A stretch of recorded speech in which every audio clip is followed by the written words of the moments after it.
Greetings, Somewhere in the Skies listeners, and welcome to another OMNIBUS episode. This time, we have a collection of all of our interviews with filmmaker James Fox. From discussing his global hit, The Phenomenon, to his more intimate film about a Brazilian UFO crash with Moment of Contact, to his most recent film, that I might be in, called The Program. We navigate through these three films, the impact they've had on the UFO world, and so much more. Be sure to check out all of James Fox's films, available to stream on most major platforms. And be sure to rate and review Somewhere in the Skies on Apple or Spotify. It helps us out tremendously. So, to all of our new listeners, I hope you enjoy your introduction to the work of one of the most prolific documentarians when it comes to UFOs. And for those Somewhere in the Skies OGs out there, I'm sure you'll learn an extra thing or two re-listening to these.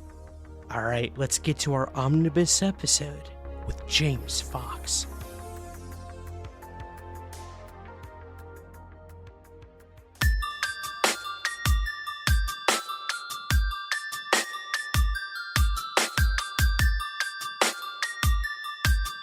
This is Somewhere in the Skies with Ryan Sprague.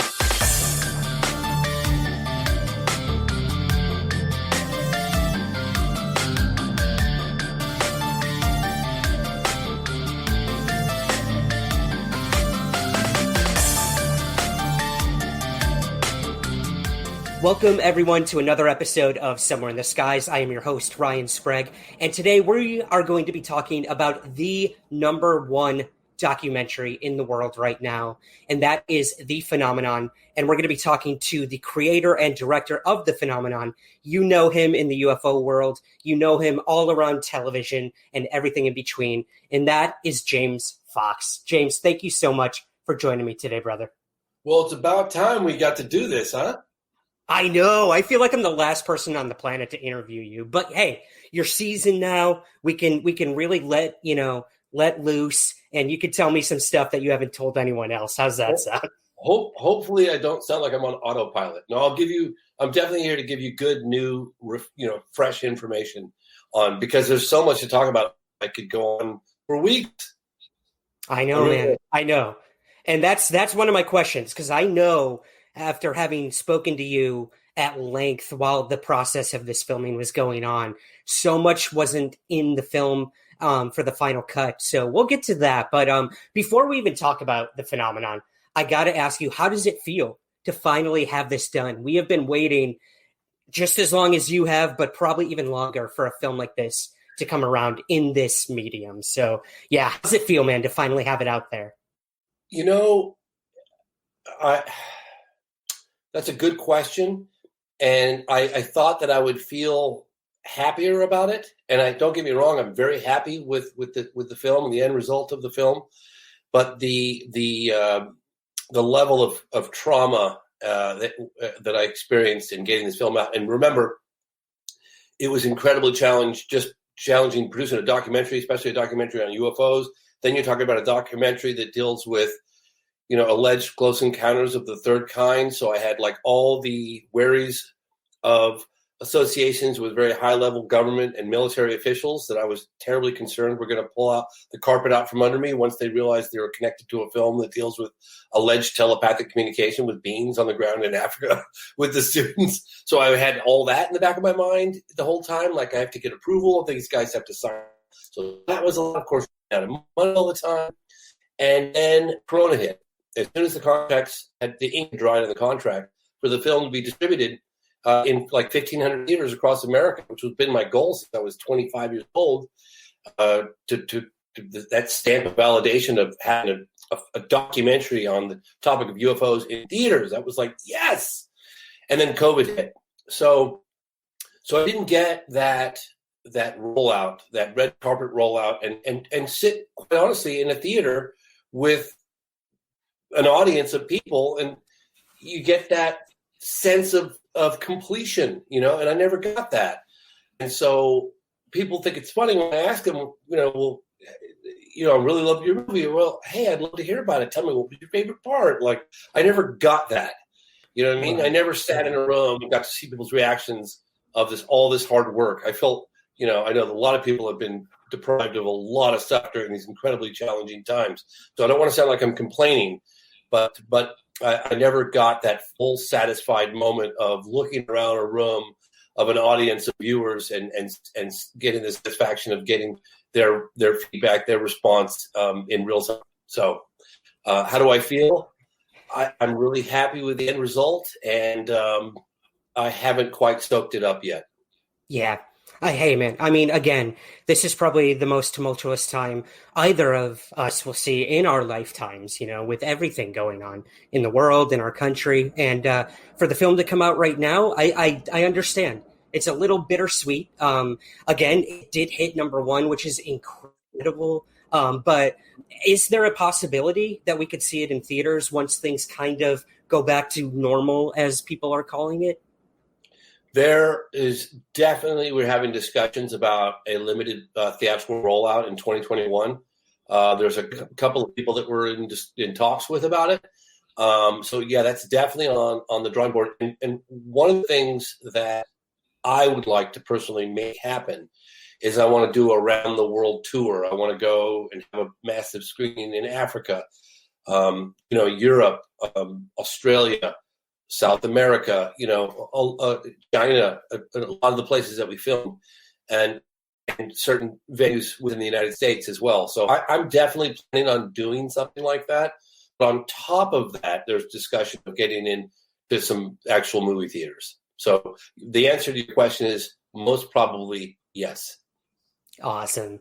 Well, let's dive into the film because we have a lot of listener questions as well. But I want to get to what I kind of personally found really interesting in the film. And that was your discussions with people who worked for Project Blue Book. I mean, rarely do we get this much of a glimpse into the work and lives of those who worked for the most visible UFO program within the government, within the U.S. Air Force, Project Blue Book. And the first person you interviewed was William T. Coleman, the public information officer for Project Blue Book. And he had some really interesting things to say. What was it like interviewing him? And what'd you take away from what he had to tell you, James?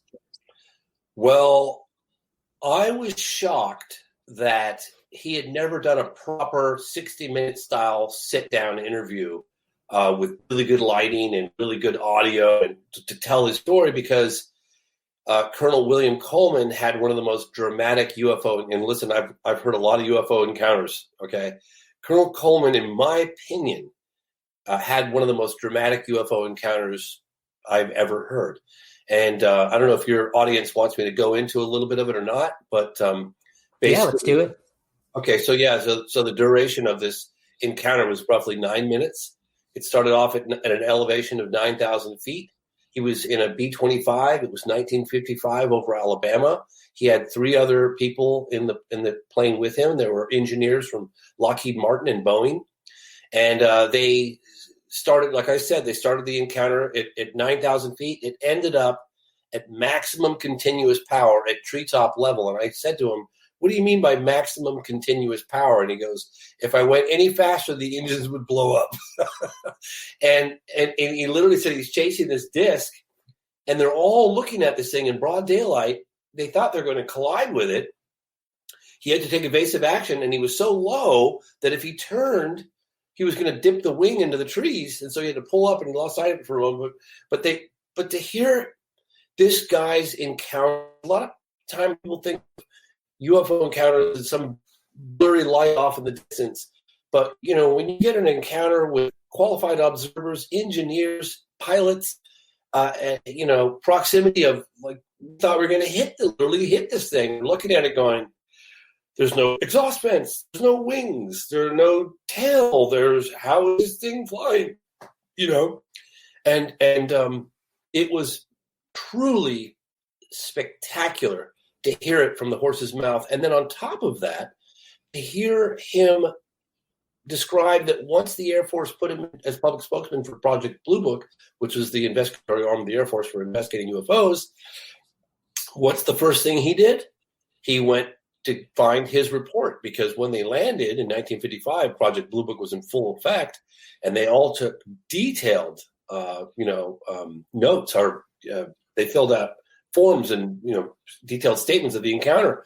And one of the things that the Project Blue Book people at the time had said, which he shared with us, was that they were shocked at how identical everyone's description of the encounter was. And of course, once he got put in charge, public spokesman for Project Blue Book, first thing he did was went to find his own sighting report, and it wasn't there. Oh man. Yeah. And now, was this, correct me if I'm wrong, this was one of the times in the film that you had a recreation, and you actually filmed from within a bomber. Is this right? Yes. So it was really funny. Lee Spiegel helped find that bomber. And I knew at the time when I interviewed him in Florida, I turned to my buddy Dave West, who's the cameraman, and we looked at each other and we went, we're getting a B-25 and we're going to do a recreation, because this is the most incredible encounter I've ever heard. And I want this to be the start of the whole movie. I want it to be sort of the cold open, the James Bond sighting. And when we found a couple of B-25 bombers from World War II era, I think I either called the guy. I'm pretty sure I called him, because Lee Spiegel had organized, putting me in touch with these people, as well as Dave West. And I said, hey, guys, if you guys can't fly, I just want to get something out of the way right off the bat here. If you can't fly at treetop maximum speed, then we got to go somewhere else. And this guy goes, yeah, I think we can do that. Oh, man. That's when you got to hire the stunt people, right? It was crazy. I was sitting in the nose cone. I had to crawl through the cylinder, this long, polished cylinder, squeak my way through here, and then I just ended up in this little glass bubble with a gunner, with where the gunner would sit, and just glass between me and certain death.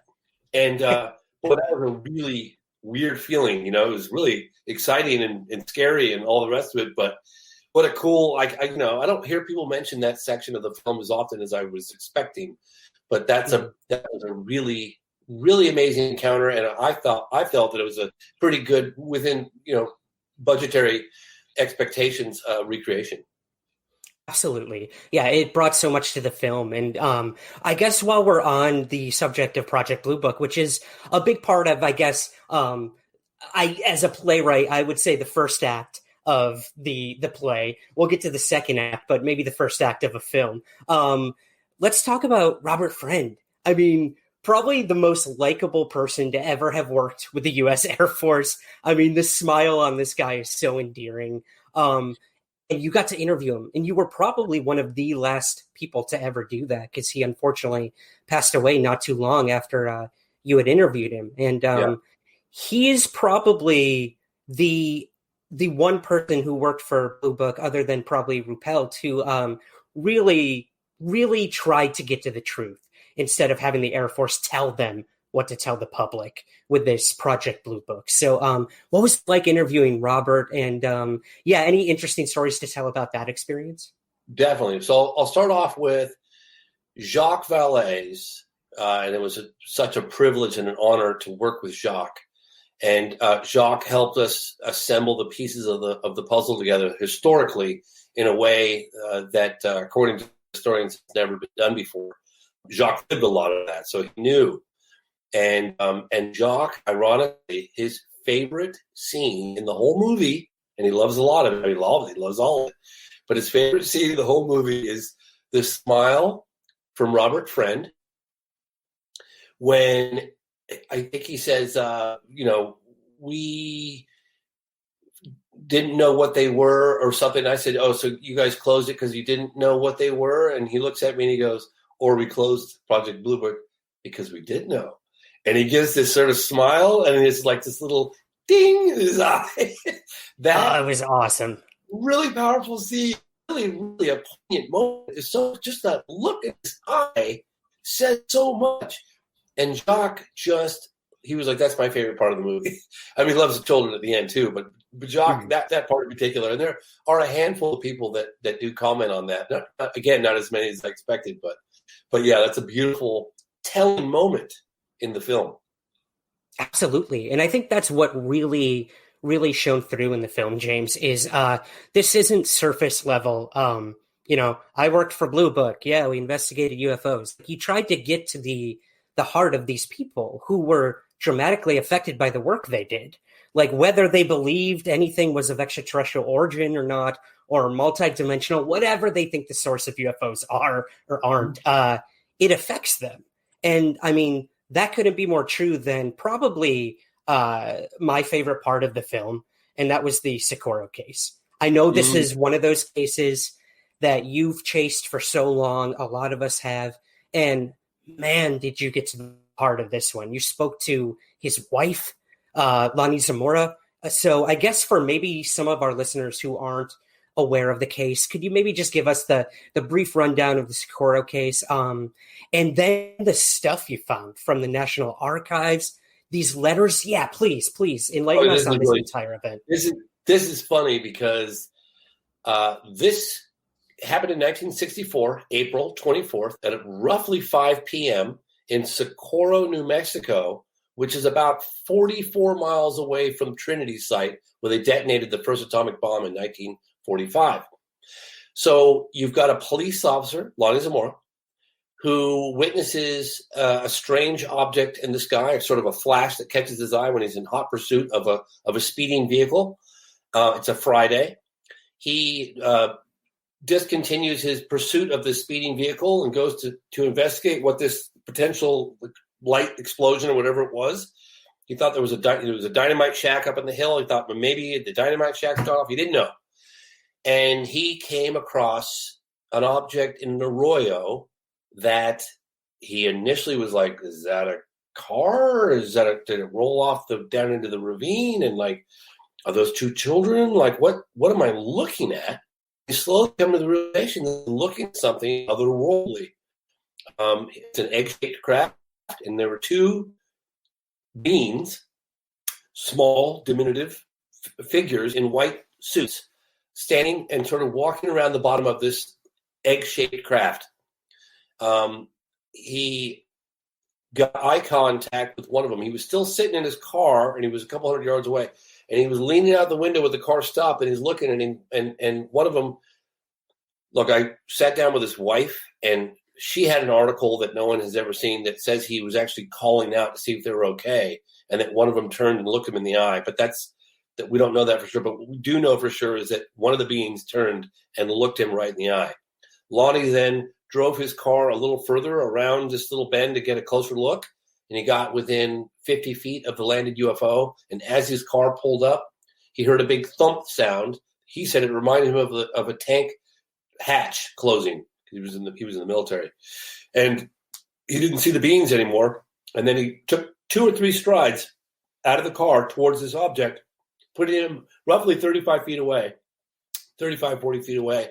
And it suddenly made a loud noise, and a blue flame, and this is very important, this blue flame came out the bottom of this egg, and it went in the ground like a knife through warm butter. It didn't stir up the dust and rocks like a propulsion, conventional propulsion rocket would do. It went into the ground, like without disturbing the ground, a blue flame. And the object lifted up, making a loud noise till it got to about 20 feet off the ground, at which point it went completely silent and the blue flame was gone.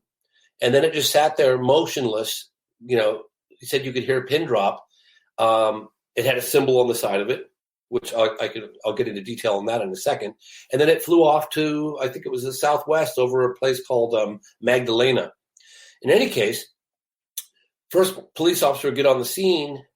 The prints in the ground from the landing gear.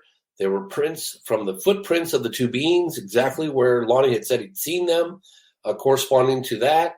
There were burn marks, and the plants are still smoldering from the propulsion, whatever this thing was. And there were military officers on the scene within an hour, Richard T. Holder. They documented the entire landing site. They roped the area off. And it's considered the most credible, well-documented close encounter of the third kind in U.S. history. And the police officer, Lonnie Zamora, everybody believed him. I mean, he was he was rock solid witness. But I investigated the case really thoroughly over about a 5-year period. I went and got to know and getting into Socorro and getting into that tight-knit community was not an easy thing to do. I befriended one person who then eventually introduced me to Lonnie's wife, Mary, kind of became friends with her. I eventually bought their truck, which I have in California now, became really good friends. And then she introduced me to his coworker that he worked out at the dump site for years. I got him on camera.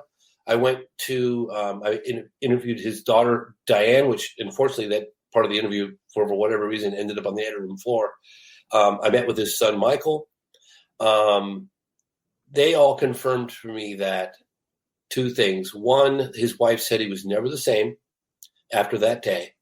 And his daughter said the one thing that he confirmed unequivocally is that the Air Force really didn't want him to talk about it, especially the aspect of the encounter that involved the beans. Because it's one thing to be, unable to identify, an airborne object. It's another thing when you've got beans on the ground.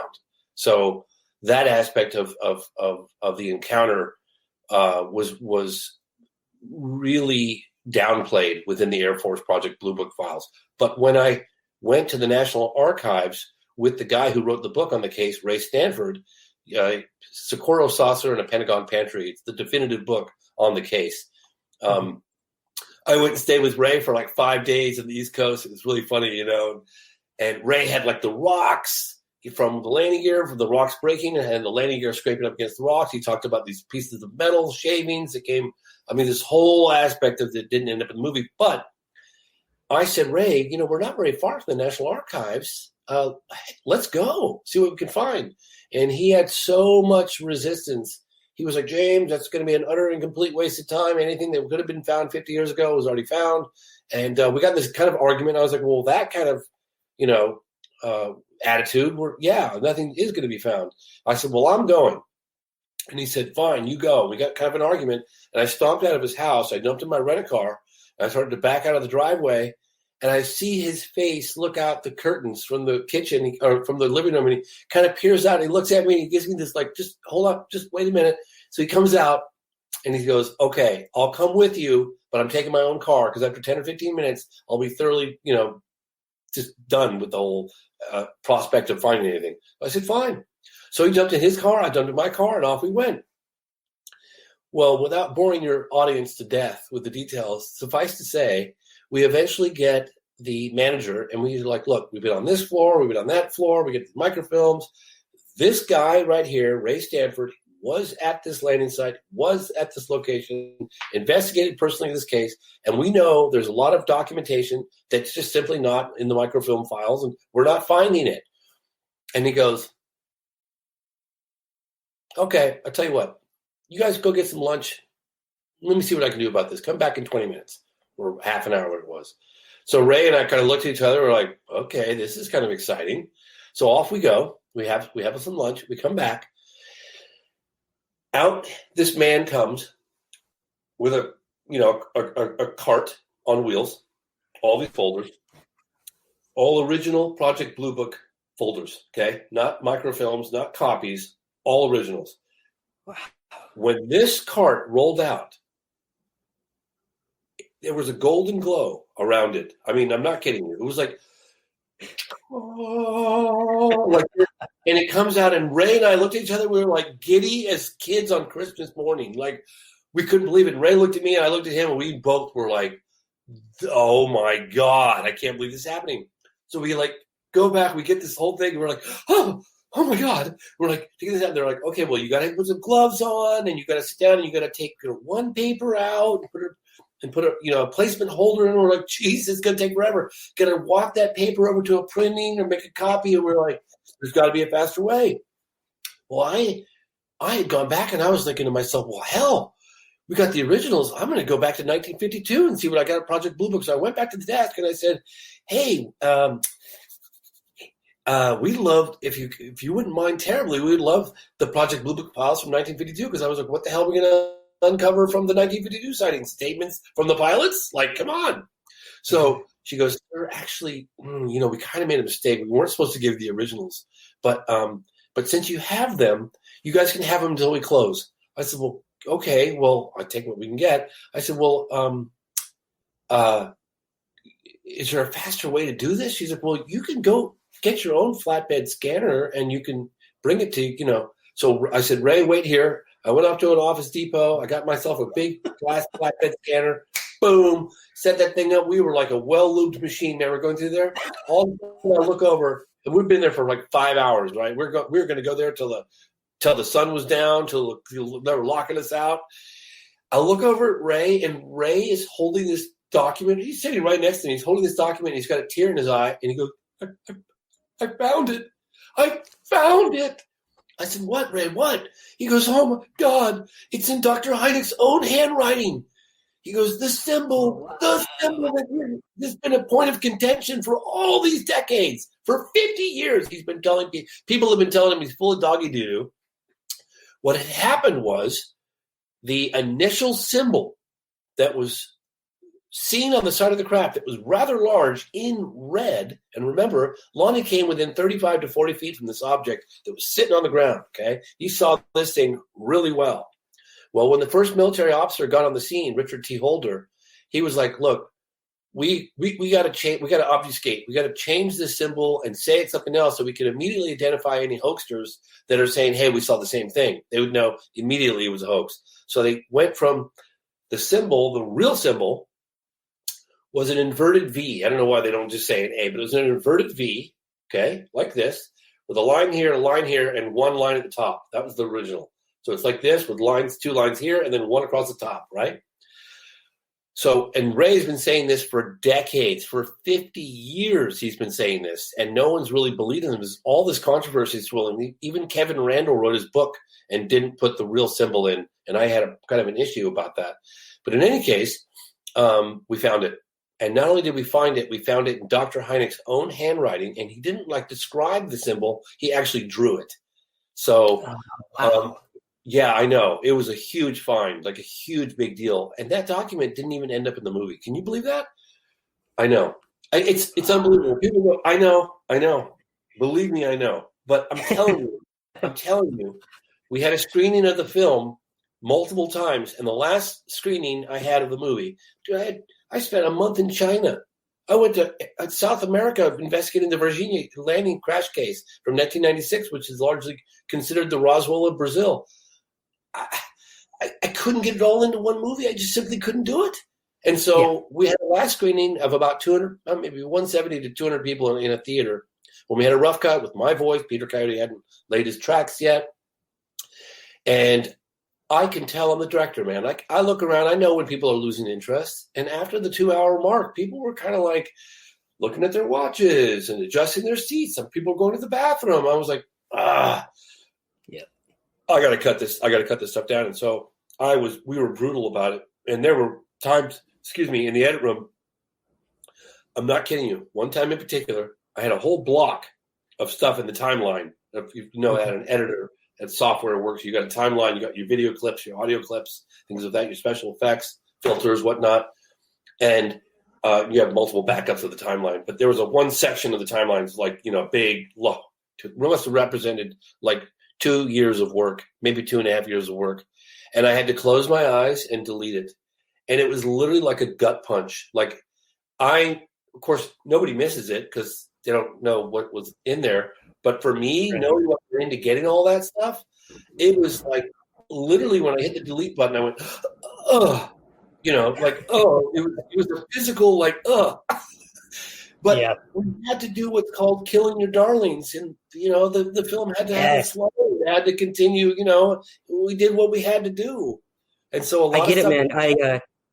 I was going to say, I'm a playwright, and that was one of the first things we learned in my playwriting courses.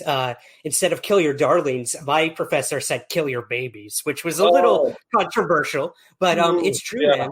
It's not easy. It's not easy to work so hard to spend all that time on something and know that you can't make a 5-hour film. That would be a series, which we'll get to. I know there's maybe some inklings of something like that, but dude, I get it.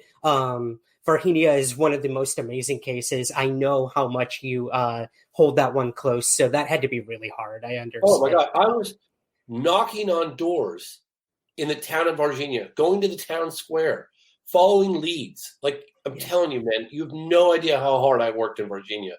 And I remember this sound guy from Sao Paulo, pronounce it right.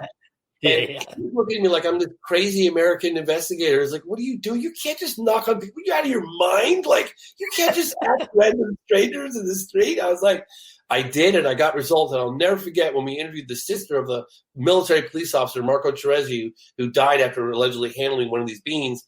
I'm interviewing the sister, and there was her husband, like, literally standing 50 feet away. I could tell her husband wanted nothing to do with her going on camera. I mean, nothing to do with it. Like, you could tell this has been a major issue within the family, within the town, and to do her brother justice, she agreed to go on camera. And I remember this. I remember this Brazilian, sound guy kind of looked over at me and he goes, "You got to be the luckiest bastard I think I've ever met," because we were literally knocking on doors. Well, that entire film, that section of the movie, gone. So, man, it's hard. It's hard. I know. Well, I guess kind of wrapping up Socorro, there is one more aspect to that I'd love to talk to you about, James. And this actually, came from one of your editors and your producers who told me this little tidbit. If you're willing to talk to us about it, these letters that were written to Lonnie Zamora at the time. First of all, I mean, like you mentioned earlier, this event was not a positive aftermath for this guy. It went in his career, his reputation. Was not a career-enhancing move. Exactly. And I mean, there were 2 times in the film that I actually cried. And that was one of them. When I heard in his own voice say, "This like ruined my life," that hit me. And then there's another part, which we'll get to, that made me blubber a little. But the letters, all these letters were written to him. And supposedly he didn't write anyone back. But there was one letter that he did write a response to. And you were able to locate that. Is that something you're willing to tell us here on the air? So let's see, how can I phrase this without going beyond my comfort zone here? I interviewed Lonnie's coworker at the dump.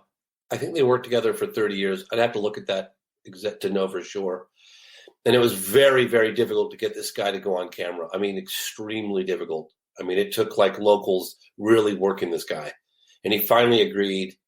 And we had no idea, honestly, what he was going to reveal on camera. Of course, that interview didn't end up in the movie either. Unbelievable. And he has since died. So has Mary has died.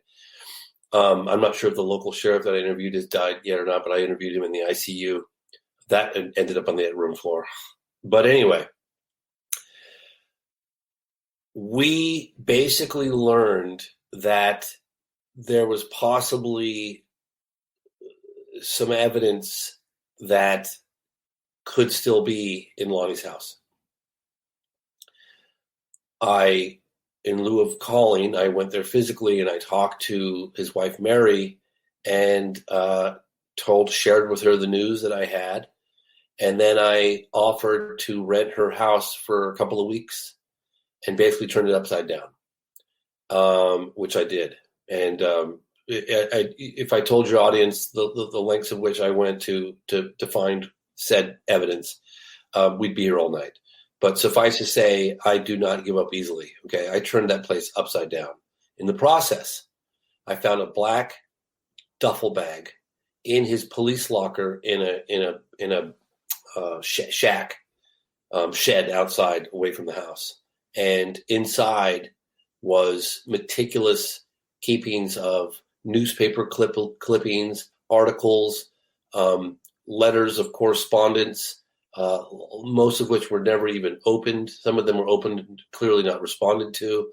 And I asked Mary, I shared with Mary what we'd found. And look, one of the things that was so many people responded from all around the world. Like, I just simply couldn't believe how many letters Lonnie had in this, and he had meticulously kept them. Clearly, he put them all in one spot. And then, as I said earlier, the Air Force did a really good job at getting him to downplay the aspect of the Close Encounter of the Third Kind, describing the beings. And that was something that Richard T. Holder had said to him very early on. They took him into the interrogation room. I don't think he got out of there till about 1 o'clock in the morning. The sighting happened at 5. The military showed up at about 6. And his wife said he came home and he was white as a sheet, and didn't want to talk about it. But in any case, before the military had gotten on the scene, there were local police officers and other people that got to hear the unfiltered account of the beings and all this other stuff. And so that got out and was published in some of the local newspapers. Lonnie had cut those out and had kept them really special in this little collection of things. And so you'll see when you watch the movie, there's those descriptions of the beings and the fact that one of them looked right at him and all that stuff that probably would have just been forgotten had it not been for obviously Ray Stanford and those little clippings, but also letters from around the world of people that seen similar things.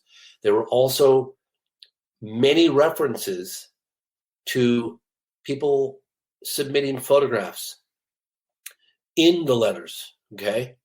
And I'm going, why would you, it would say stuff like, enclosed, please find, 4 photographs of an object very similar to what you described. I took them in LA. I took them in here.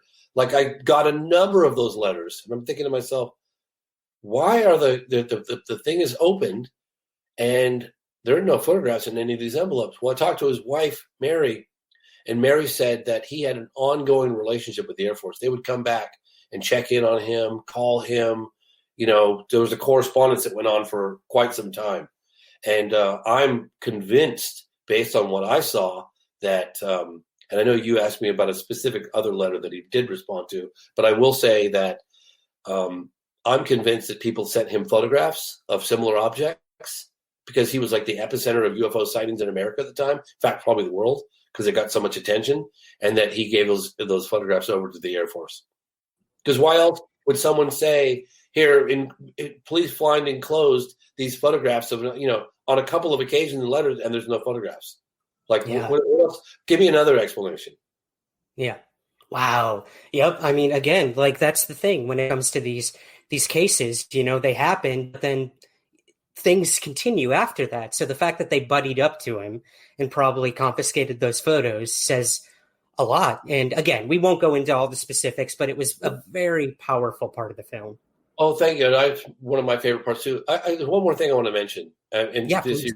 audience out there. This is something that I exhausted every possible avenue, and I don't. Again, I can remind your viewers if I told you the level of detail that I went after some of this footage I'm about to mention to you, we'd be here all night and your eyes would glaze over. But suffice to say, I came across at the National Archives before I met with Mary Zamora.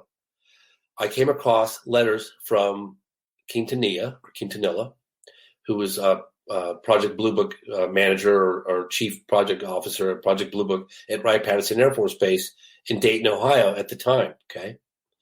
Well, it came to my attention that through Quintanilla and Dr. Hynek, through letters of correspondence, which I still have today, that there was a film crew that came to Socorro in, I believe it was May of 1965, but I'm not exactly sure of that date, but it was months after the sighting. In fact, I think it was under a year. The film was referred to in Air Force memos, Air Force letters of correspondence between Hynek. And basically what was said was, Quintanilla said, it's come to my attention that there's a film crew that's coming to Socorro, and that Lonnie Zamora is going to participate in this film, and we really don't want that. Like, I'm really concerned it's going to open up a whole new the floodgate of inquiries, and we don't want that. He goes, it would be too obvious for me to go through Socorro, but why don't you be passing through and just stop by and pay a visit and find out what the hell's going on? Is Lonnie really doing this? So I was like, wow, that's interesting. I haven't heard about that case. Well, then I even have the return response letter from Dr. Hynek, who says to Quintanilla, "Hey, I'm here. I am sitting down in Socorro, New Mexico, with all the key players, and the only thing missing is the UFO." Kind of, haha, and confirmed that Lonnie was indeed participating with the film. But that's all I knew. When I came across this duffel bag at Lonnie's house, newspaper clippings cut out, and I got the details of this film. And it was a film called UFO. It was called Phenomena 7.7. Phenomena 7.7. And the interesting thing was, we were going to call this film initially 701, right? Right. 701 is the representative number of cases after 12,618 UFO cases investigated by the United States Air Force. 701 remained unexplained. That was like, it's symbolic of the stubborn, 5, 10, 15% of UFO reports that, after careful scientific examination, defy a terrestrial explanation. So it's symbolic, that number 701. Well, Phenomenon 7.7, the producers were at Empire Studios, Michael Musto and a guy named Dr. Frank Stranges. And I was like, oh, okay. And he was like, well, we're calling it Phenomena 7.7 because in 1965, out of this many cases, it was like 7 whatever percent was unexplained. But anyway, it was very kind of similar to, what we were initially called. That's interesting. So they came, I find out that Lonnie participates in this film in 1965 from Empire Studios with the director and producer Michael Musto and Dr. Frank Stranges. Well, I couldn't find Michael Musto, but I found Dr. Frank Stranges, and I looked him up, and he had just passed, unfortunately. But I wanted to find where this movie was. Okay, and I read more articles about it, and that basically the movie was going to be premiered, and it was shot on 16 millimeter color. And it was documented the entire, all the witnesses, Lonnie Zamora on camera. No one's ever seen it. And so I was dying to get my hands on this thing. And I looked up Empire Studios. I got a hold of Dr. Frank Strange's wife, Julie. And Julie had some medical issues at the time, and she was still, very devastated by the passing of her husband, Frank. And I befriended her. It took me about a year. But then I went through, with her blessing, I went through his storage facilities, which were in Los Angeles, that were, boxes stacked to the ceiling and all these at 100-degree temperature heat with no ventilation and no windows, and going in there and going through hundreds and hundreds of boxes from top to bottom, looking for a copy of this film. And she kept telling me, I know it's here somewhere. And I must have spent 2 weeks looking for this thing, pouring sweat, can't breathe. Couldn't find it. Then I did research on Empire Studios. It had gone bankrupt. It was purchased by some other company. I contacted that company. I had people go into the archives there. Oh, my God. Long story short, after 5 years, I gave up and I never found the film. And I'm going to ask your audience to be patient with me, but I think it's called Phenomenon 7.7. I'm 99% sure. So if anyone ever hears of it or can continue that effort to find it, you'll find 16 millimeter color, interviews, professionally shot with a budget from Empire Studios in 1965 of one of the most compelling and well-documented UFO close encounters of the third kind in Socorro, New Mexico. But I was unable to get my hands on it. You did the dirty work, James. Now it's time for someone else to continue that. So any of my viewers or listeners, I know you are all as tenacious as James is. So get out there and look for that film. We need to find that. Okay. So kind of moving to the second act of the film, James, because I do want to get to some awesome listener questions with you. This is what I have sort of coined BNYT and ANYT, before New York Times, after New York Times, which seems to be kind of the, the cusp of UFO disclosure. I hate using that word. I know you do too. But let's talk about that part of the film, the people you interviewed about this story that broke in 2017, exploded all over the world. And you were able to get access to a lot of people who a lot of journalists have not. And a very few, I should say. That was Senator Harry Reid, Chris Mellon. Tell me all about this journey in the film, because this is where it really, really picked up for a lot of, I would say, probably the younger people out there who watched the film, because this was more modern for them instead of the history lesson of Project Blue Book. Tell us all about what you found and what they had to say. Okay, so one thing I'd like to say, establish right out the gate here, is that I understand that, the first part of the film is a sort of history lesson. I went to great lengths to find never before seen archival footage, newsreel footage, stuff that the world has never seen. And I did it because it'll be the last time I ever do it. The first half of the film is done, so the second half of the film is to be taken seriously, to be put into context. Because if I succeeded with my goal, and quite honestly, it's been a goal that I've had for 26 years, and that is to create the seminal feature-length documentary film on the topic of UFOs that can transcend the whole UFO community and penetrate a much broader global audience that has very little information on this very important topic, in my opinion, than Roswell and Area 51. So that is why I spent as much time as I did on the first half of the film. I had to put what occurs in the second half in context. I had to walk the audience through like the history of the phenomenon, the modern day history of the phenomenon in terms of the evolution of policy within the Air Force and how they were trying to deal with this problem. And that was why I did that. And I've read some, I try not to read reviews, but people are the same old history. I was like, well, I can't change the fact. The history is the history. Okay. We focus on some of the more poignant moments of that historical record. And we do so in a way with new, fresh archival material. I know that because I've had even Richard Dolan go, "Where did you find that?" Oh yeah. Yeah. Right, So, James. And let me be clear. I'm a no, when I say like history lesson, I mean that in the best of ways, because I have been investigating and researching this topic since I was 13 years old. And that first half of the film, I learned so much that I never knew. So yeah, please, anyone who's, writing reviews saying, I knew all this. No, you didn't. You did not know about a lot of these things that you were able to find. So yeah, let's be clear. Yeah, it was needed.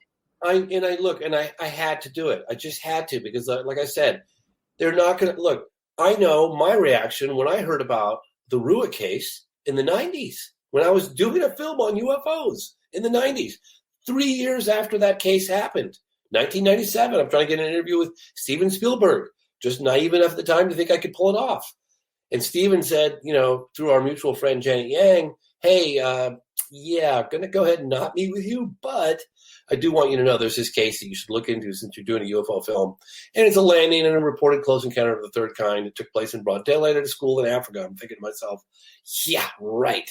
How could that happen and the whole world not know about it? So I knew what I was up against. If I wasn't going to believe it, to the point where I wouldn't even look into it, there's no way the general public could have believed that ever happened. So I had to set the film up, and jokingly, we had this mantra in the edit studio. Where are we going? Road to Rua. Road to Rua.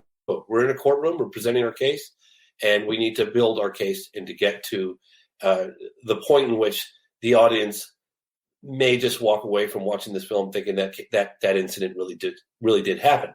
Now, probably about 4.5 years into production, the New York Times story breaks. I kind of knew from previous experiences, you get the valleys and the peaks and the level of interest within the media on the topic. It never goes away totally, but sometimes you have these lull periods, and I've seen that. It happened with all films I've ever done on the topic, and I've done 4. And I jokingly was saying in the studio, hey, it was like, well, how are you going to end this movie? And I said, well, I don't, usually there's a sighting that gets promoted. I'm sure something will happen. And, it's going to be several years.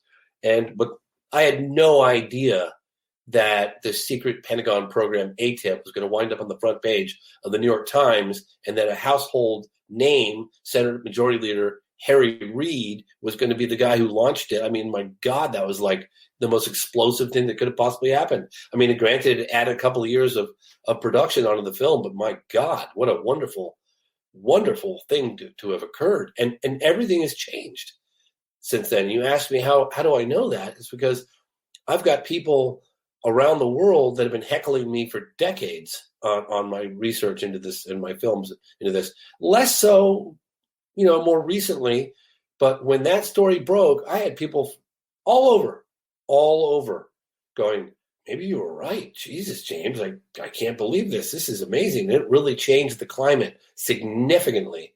And then, of course, we had our primary targets of, Fravor and Mellon and Reed and Lou Elizondo and the New York Times. And, we had to, I'm not kidding when I said it was at least another 2 years, and possibly more, because when we eventually got an interview with Senator Harry Reid, which was a truly wow moment for me in production, he dropped a couple of bombshells, which led to us realizing we had the other elements of the phenomenon that we had to cover in the movie, which added an additional year of production, and that is UFOs and nukes. And I mean, there were some things that Harry Reid said in your film that instantly went viral, once the film came out and was all over the headlines. And that was pretty interesting, some of the stuff he had to say. So I guess kind of wrapping up that part, James, the UFOs and nukes. This is a very alarming topic within ufology that doesn't get the credit that it deserves. And I think people like Robert Hastings and Salas and individuals like this coming forward and giving their testimony, hundreds of cases. I mean, you compiled so many of these. And one of my favorite parts was the part that you had with Map the World and how many nukes have been detonated. I won't say anything else, but it gave me chills, man. It gave me chill. I gotta plug a couple of people there. Robert Hastings made his entire archive available to us. He worked with me night and day. He was absolutely amazing. He deserves all the credit for that. I mean, it was painstaking putting that together with my writer partner Mark Parrish, who's amazing, and also we have George Knapp, who's working tirelessly behind the scenes to get Harry Reid on board. That was like a window about maybe like this. I didn't talk to even my partner about it. No one during negotiations. I don't want to jinx it. And it was almost got pulled out from under us the morning of. But you think of UFOs, but then you hear about interacting with our nukes and penetrating extremely sensitive nuclear weapons facilities and shutting them off. Yeah. In some cases, turning them on. That's an intelligence. That's like, whoa, damn. What are they saying to us? And that was one of my favorite moments. Basically, I met with Robert Salas years ago, and he goes, "Well, the message is pretty clear to me. It's like taking matches out of the hands of a baby, And that was one of the aspects that Senator Reid had shared with me on camera when we were doing a little walk and talk, getting some B-roll in the hallway, which was massive. I mean, I couldn't believe that he didn't reveal it, and I didn't ask during the sit down, but he did reveal it during the walk and talk for the B-roll, and he said that was one of the more alarming aspects of the phenomenon, and that's why we ended up doing the section that we did with UFOs and nukes, which I find it's unbelievable. It is, and I think it's only just begun of what we're going to learn about that part of all of this. But kind of wrapping up my personal questions here, James. Yes. Zimbabwe, we have to just cover it briefly. We won't go through the event. Anyone who wants to know about the event, go watch the film. You cover it in great detail. But what you did is the case involved child witnesses, which is amazing. These cases with children, they make some of the best witnesses because they have no filtering mechanism. They don't have preconceived notions about what they saw. They just tell you what the hell happened. And I wish we had more of those types of people out there. So, but you caught up with them. You went to Zimbabwe and you interviewed these witnesses, decades later. And that was the other part of the film that made me cry, was when you interviewed these people, and all of them stick to the story, which is incredible, and it shows how much it affected their lives. I get goosebumps just thinking about it. It's the most amazing case I've ever investigated. Absolutely. You know, looking at Randall Nickerson, by the way, has got a film coming out. One of our co-producers, Dan Farah, is producing it with Randall. He's been working on it for a long time, and he needs to get credit where credit is due. He's done an extensive research on that case. He was very helpful in locating some of the witnesses today, and making that and pulling that off. And look, I had a level of resistance from day one with that case because my investor at the time, this guy Larry, was just like, you mean to tell me I said, I get it. I said, look, I had the same reaction. Just Larry, hold on, just please. I said, just look at this archive footage of the children being interviewed by a Harvard psychiatrist. Just take a moment, I don't believe, because look, it's really hard for anyone to wrap their mind around how a sighting of that significance, you've got a UFO, multiple UFOs, land in broad daylight during morning recess. There were 100 kids. People often say 66. It was closer to 100 because 66 went on camera. 100 kids in the playground that witness in broad daylight, and the occupants get out and interact telepathically with the kids. And look, you'd go and ask anyone randomly on the street and on street corner, they're gonna think you're smoking a crack pipe. I mean, honestly, no one's gonna believe it. But I'm telling you, when you look at the testimony of the children, then you track them down and you talk to them 20 years later, and then you go to the location in Africa and you meet with more of the students, now young adults, and then the school teacher. Listen very carefully at the end of the movie what Judy Bates says, who's now the head mistress.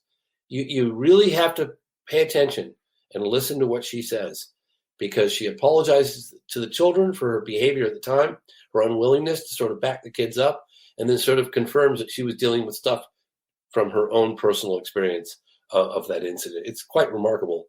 And a lot of people miss it. But if you listen very carefully to what she says, she's confirming what the kids saw, and she's confirming it in a way that would definitely suggest that she was a witness as well. Absolutely. And I think it's important to also stress this idea that when a child comes to a adult with something like this, of course they try to brush it off. And so did the news. And this goes for the Westall case, which you cover as well, and a teacher who came forward with that one as well. But I wouldn't exactly say he came forward. that's a good point. Yeah, we'll let the viewers debate that. But I think this idea of children being really good witnesses really shone through, and the messages they were given. Again, there's so much to this case, and you cover it so well. So we'll let the viewers look at that. But let me say one thing, if I may, briefly. Please. On that case. That was that and Socorro were two of the most challenging edits.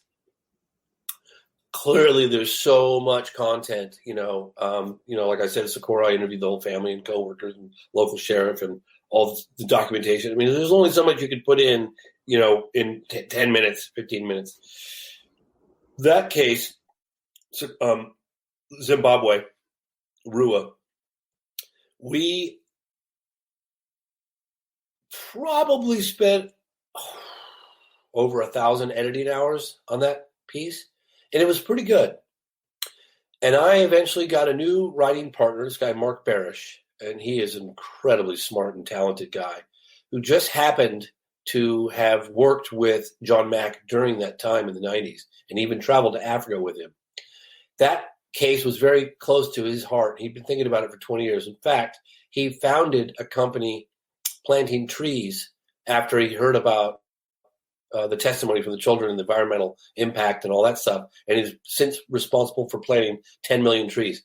That case was so close to him. He came into the studio with me, pretty late on when we had a pretty good rough cut of that section. And it took like myself and 3 other editors take after take after take. I mean, it was a monster to get a handle on. And Mark came in, he goes, well, let me have a look. And I said, Mark, I think we've got a pretty good cut. He goes, well, let me come in and have a look.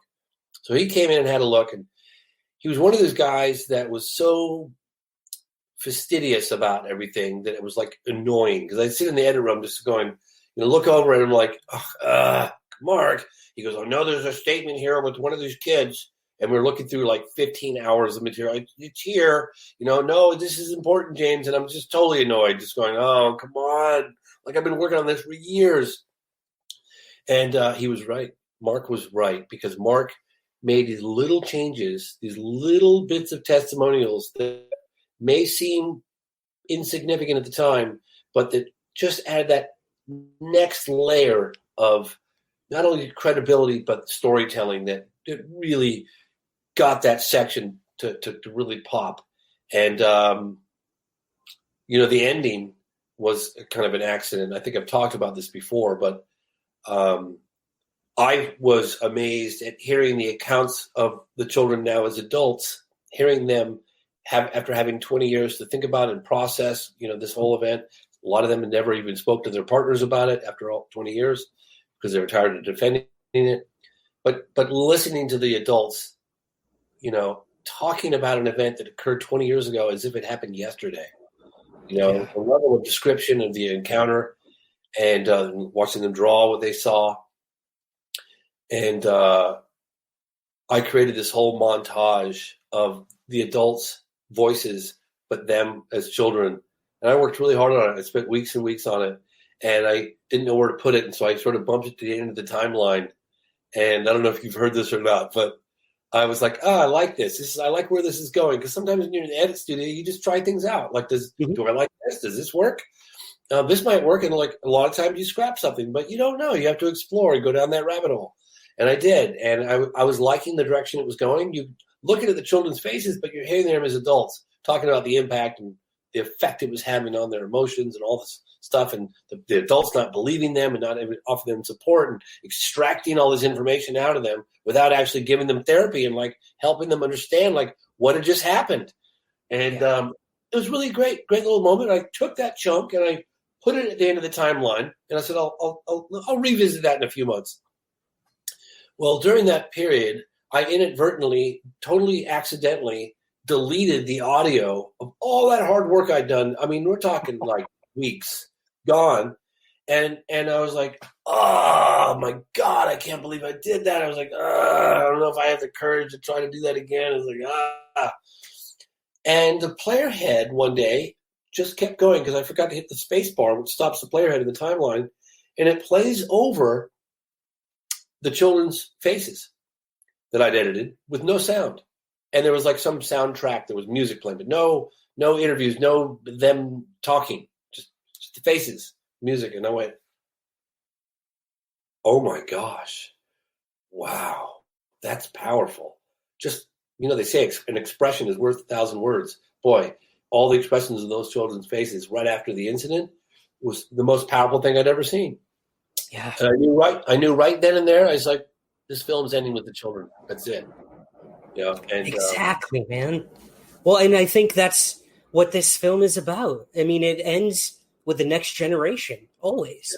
This message of this is what happened then, this is what happens now.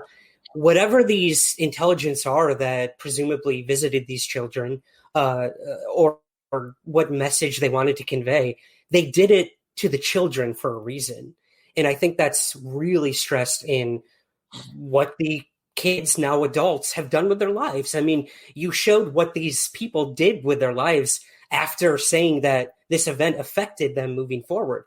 Social workers, environmentalists, civil rights lawyers. It's incredible to see that these children went on to do amazing things and attribute it to this event. That's what really kind of tugged at my heartstrings, because me, man, I'm all about the aftermath of an event and how it affects people. So I'm so happy you ended the film that way. Isn't it just like, I mean, it's funny. I have not watched the film since I completed it. I have not watched it. I needed to step away from it, but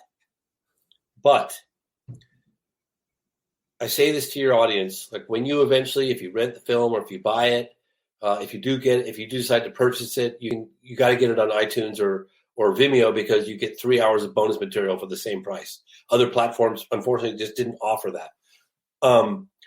When you watch it, do yourselves a favor and watch it with good speakers because we were going to be in movie theaters, and movie theaters recommended that I did a 5.1 Dolby surround mix. Well, that requires a sound engineer. Sorry, I got something in my eye. That requires a sound engineer and weeks of really hard and expensive work. Like, geez, But I tell you, people told me, James, you don't understand how important this is. You really need to go the extra mile. And I literally went to the bank. I took out a loan to do this last bit. And I think it took the guy the better part of 6 weeks, maybe 8 weeks, something like that. And he's like, okay, we're ready for you. And we'd send him the files for all the Peter Coyote interview and all that stuff. And I went down into this beautiful theater, like big screen, surround Dolby speakers. I mean, it was really an impressive setup. And we watched the damn movie. And I felt like I was watching my movie for the first time all by myself. And I haven't seen it since. We put some credits and things of that nature. But basically the whole film, start to finish, color correction, audio sweetening, surround mix. And if you have a Dolby 5.1, that section of the film in Socorro, New Mexico, the voices from the letters, they bounce around the room. Yeah. Like the sounds. Oh my gosh. Jesus, please watch this movie with good speakers, because my Lord, I could not believe the difference it made watching it with the way it was designed to be heard. Because, like I said, this was going to be in movie theaters. We got robbed of that, unfortunately, for now. And so it's truly a spectacular experience, in my humble opinion, when you see what this 6-time Emmy award-winning audio engineer did. Because, wow, it was really impressive. Yeah, and I mean, kudos to everyone who worked on the film in terms of who did the score and the cinematography and this and that. Everyone involved. We won't name them name by name. That's what credits are for. But in just beautiful job by everyone, I have to say, James. I've seen every horrible UFO documentary out there and every good one out there as well.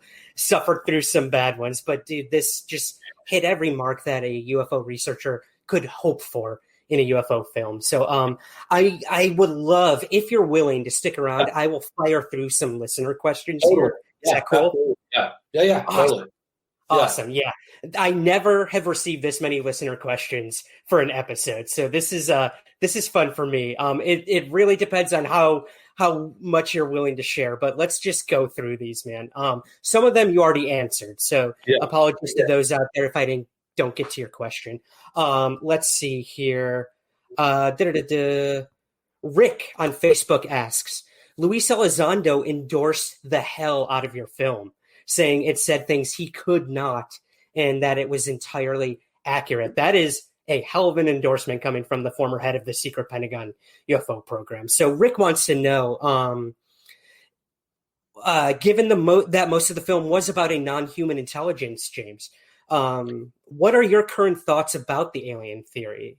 This guy, Rick, he buys into it, but what do you think? What was your intent with the film? Was it to say some of this could be alien, or was it to say we don't know? I have drawn the conclusion, and I've asked this question to the highest level of people I've ever been in the room with. I want to know what is going on, and I really want to know. Believe me, it's been almost my entire adult life has been. I'm a Taurus. I get to the bottom of things. I don't know if we'll ever know in our lifetimes. I'd like us to. I don't know, but what I do feel comfortable saying, and this is speculation, but it's informed speculation, is that there is clearly an omnipresent intelligence that has the ability to manifest itself. It's nuts and bolts. It's also psychic in a multitude of ways around the globe. Okay. And it plays tricks on us sometimes. They have a sense of humor. They also, can read our thoughts, which sounds a little crazy, but I can't tell you how many times I've talked to witnesses about it. I mean, look, I'll give you one example of that alone. That's with Parviz Jafari. He was chasing a jet over Tehran in 1976. He was the Iranian general. And he decided, just thinking about trying to shoot this thing that he was chasing, he literally went to do it, and his whole control panel locked up. He was like, he said to himself, boy, maybe that wasn't such a good idea. But I could go into detail after detail after detail about this, but they have the ability to read our minds. They're technological. Their technology is light years advanced from our own. Clearly I'm of the camp, if they wanted to do us harm, we would have done it a long time ago. I don't believe that.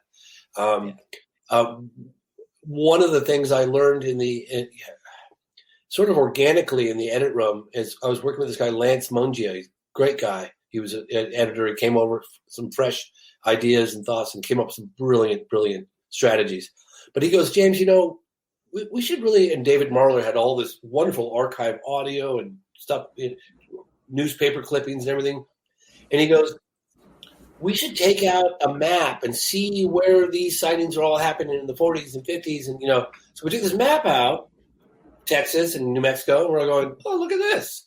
Proximity to Trinity site. That's right here. And these bunkers are right there. Roswell's over here.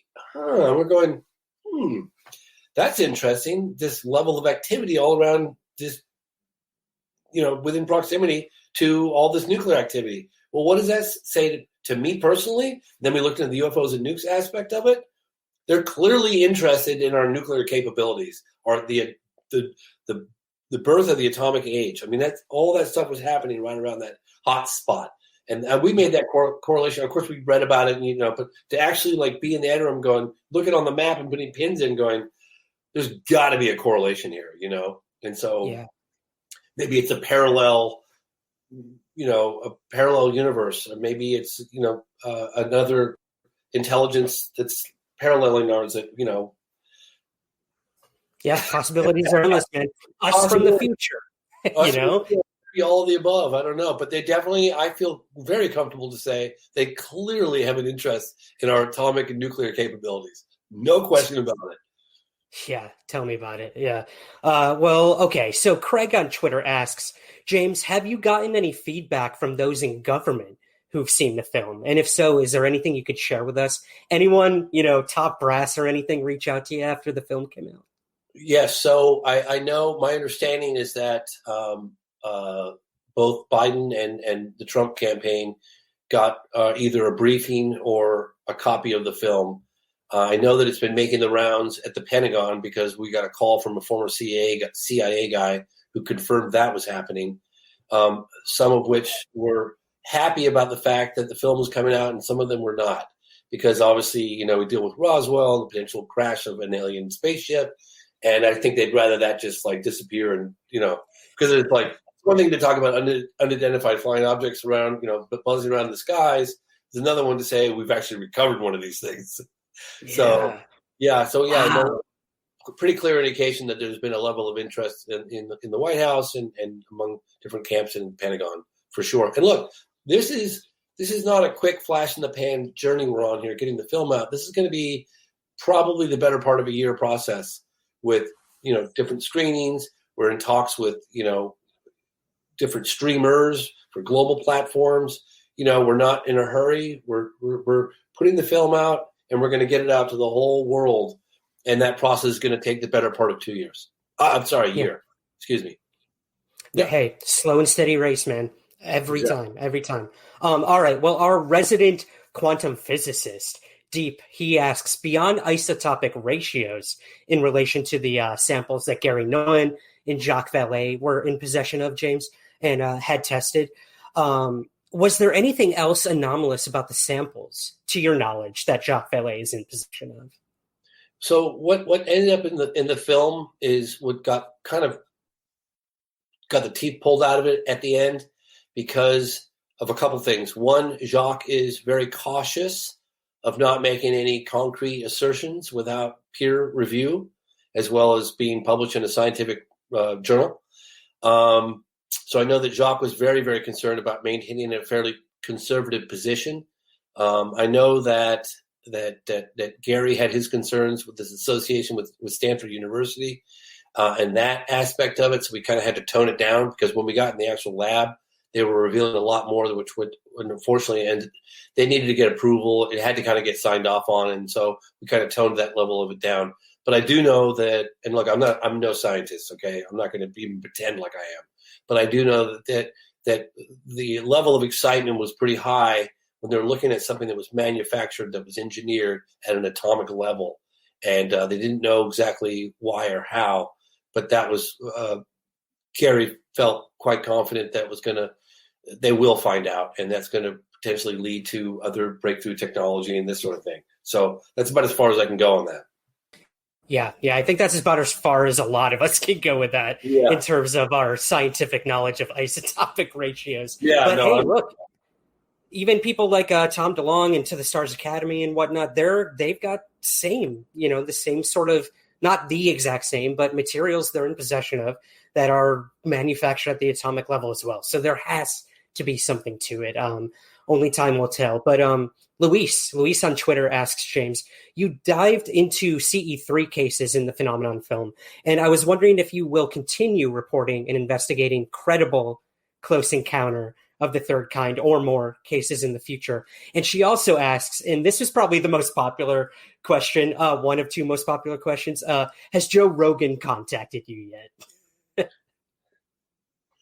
Okay, so let's get the first part of it. Is the answer to that is yes, I will. I'm never going to do another history section. We've done it.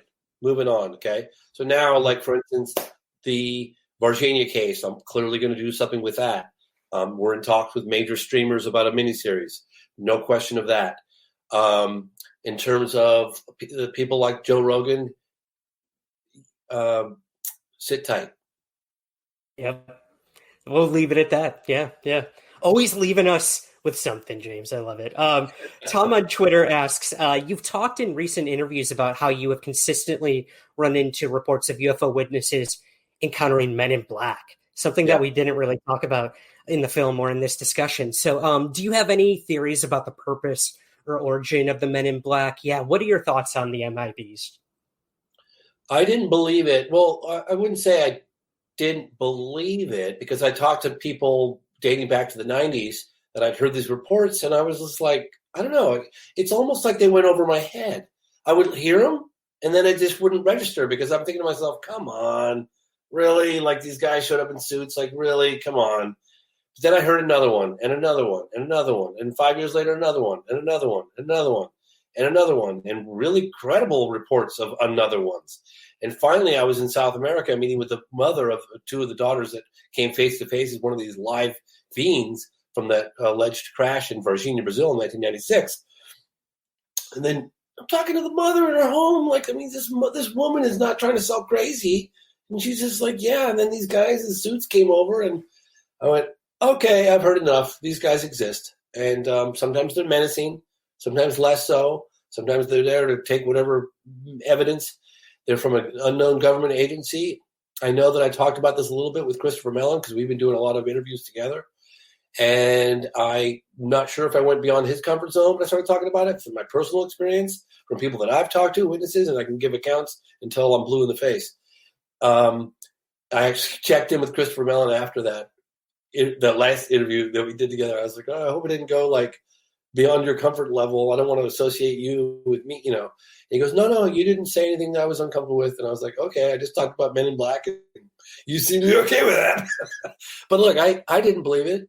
And I don't know what agency they're from, but they're very interested in, look, the better the case and the likelihood of any decent evidence, they're damn straight they're going to show up. Yeah. In some form or fashion. Yep. I agree with you. All right. Nick on Twitter asks, you brought up the most pristine UAP video that you'd personally ever seen in an interview with Rich Dolan recently. And Nick wants to know, have you had any further contact with the guy who was in possession of this video, and will we ever see it? Great question. I got messaged by two people after that Richard Dolan interview. I was like, wow, I should have brought up a few other things as well, because he's got quite an audience, and an audience that's pretty, plugged in. And one of the people confirmed, he goes, I saw that video too in 2001. I was like, oh my God, you saw it? He goes, I said, how do you remember it? He goes, exactly like you remembered it. I said, great. I can't believe it's the first person I've heard in 25 years that said that. Then I got contacted by another person, and that other person is a private investigator, homicide cases, and he is looking into it. That's fair. That's all we can ask for. Yeah. All right. Well, here we go. One of your editors actually chimed in as well here, James, and that's Lance, you mentioned earlier.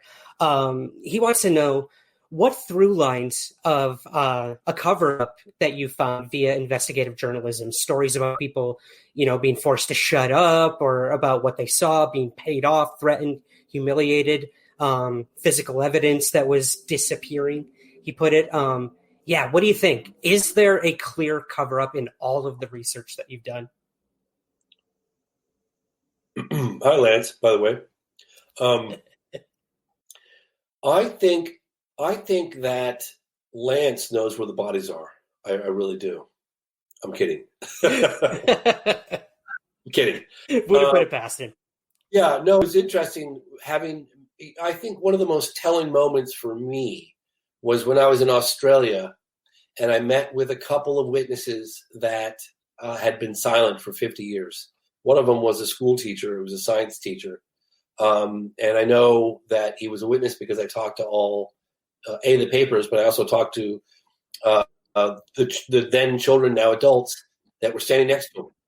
And I won't bore your audience with details on how that interview came about, but it was one of the more difficult things I challenged to do to get him to come forward.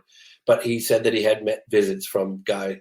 It was at least one man in a suit and another one in a military uniform, and they threatened him in no uncertain terms and on multiple things, reasons why he cannot talk about it. He didn't talk about it for 50 years. Yeah. I mean, look, I think that's changing now. I really do. The last story I heard about these guys menacing witnesses was in the 90s.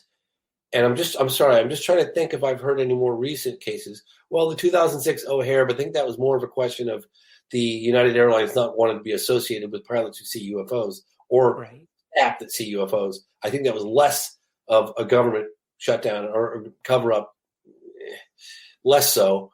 But I think things are changing. I mean, look at what's happening right now. Look at the fact that people like former Senate Majority Leader Harry Reid coming forward and publicly, not only making those incredible statements, but endorsing a film that deals with, Close Encounters of the Third Kind and all these other unambiguous UFO encounters. It's a very encouraging sight.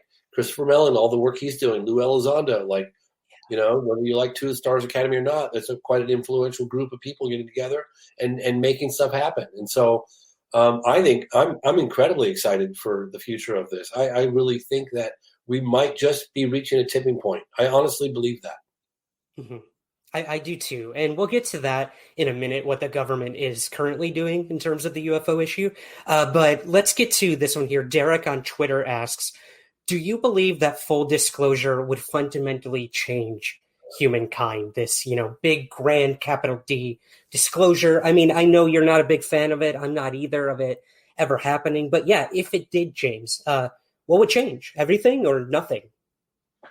I am firmly convinced that if the floodgates opened and it was revealed what is known, I think two things. I think one, it's going to open up the floodgates of inquiries of which a lot of things they don't have the answers to. I really don't believe they know who they are, where they come from, what they want. I really believe in my heart of hearts. Yeah, of course they know they're real, and I'm sure they've recovered the stuff, and I'm sure that Roswell happened the way they said it happened. But that doesn't change the fact that, just because you have a piece of the debris, that you have the answers, who they are, where they come from, what they want. I think anybody who says they do is full of doggy doo-doo. I really do believe that. And look, my position could be challenged, and that's fine. I'm just speaking from my personal perspective and from people that I've talked to, and I've talked to pretty high-level people around the world. And I'd love to say that they do know what's going on. But the other prong to that whole potential revelation is, I think it could be just exactly what the world needs right now. I think that it would force us to see ourselves for who we really are. And that's one race and one planet. And I firmly believe that. It sounds like a kumbaya moment here, but how could you not? How could it not have a unifying effect on all of humanity? So I'm very optimistic about it. And I think even if it's a little scary, we don't have a lot of all the answers, that's okay. Yeah.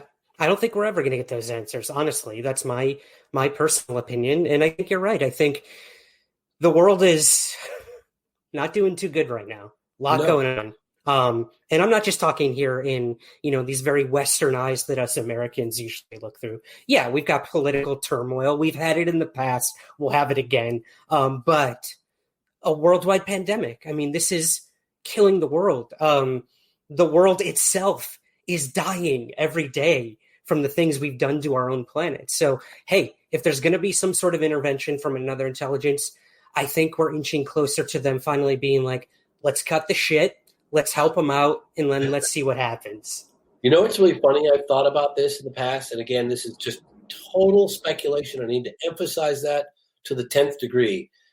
But I've had a thought for some time now that maybe, just maybe, the level of awareness reaches a certain point globally of their existence, their influence.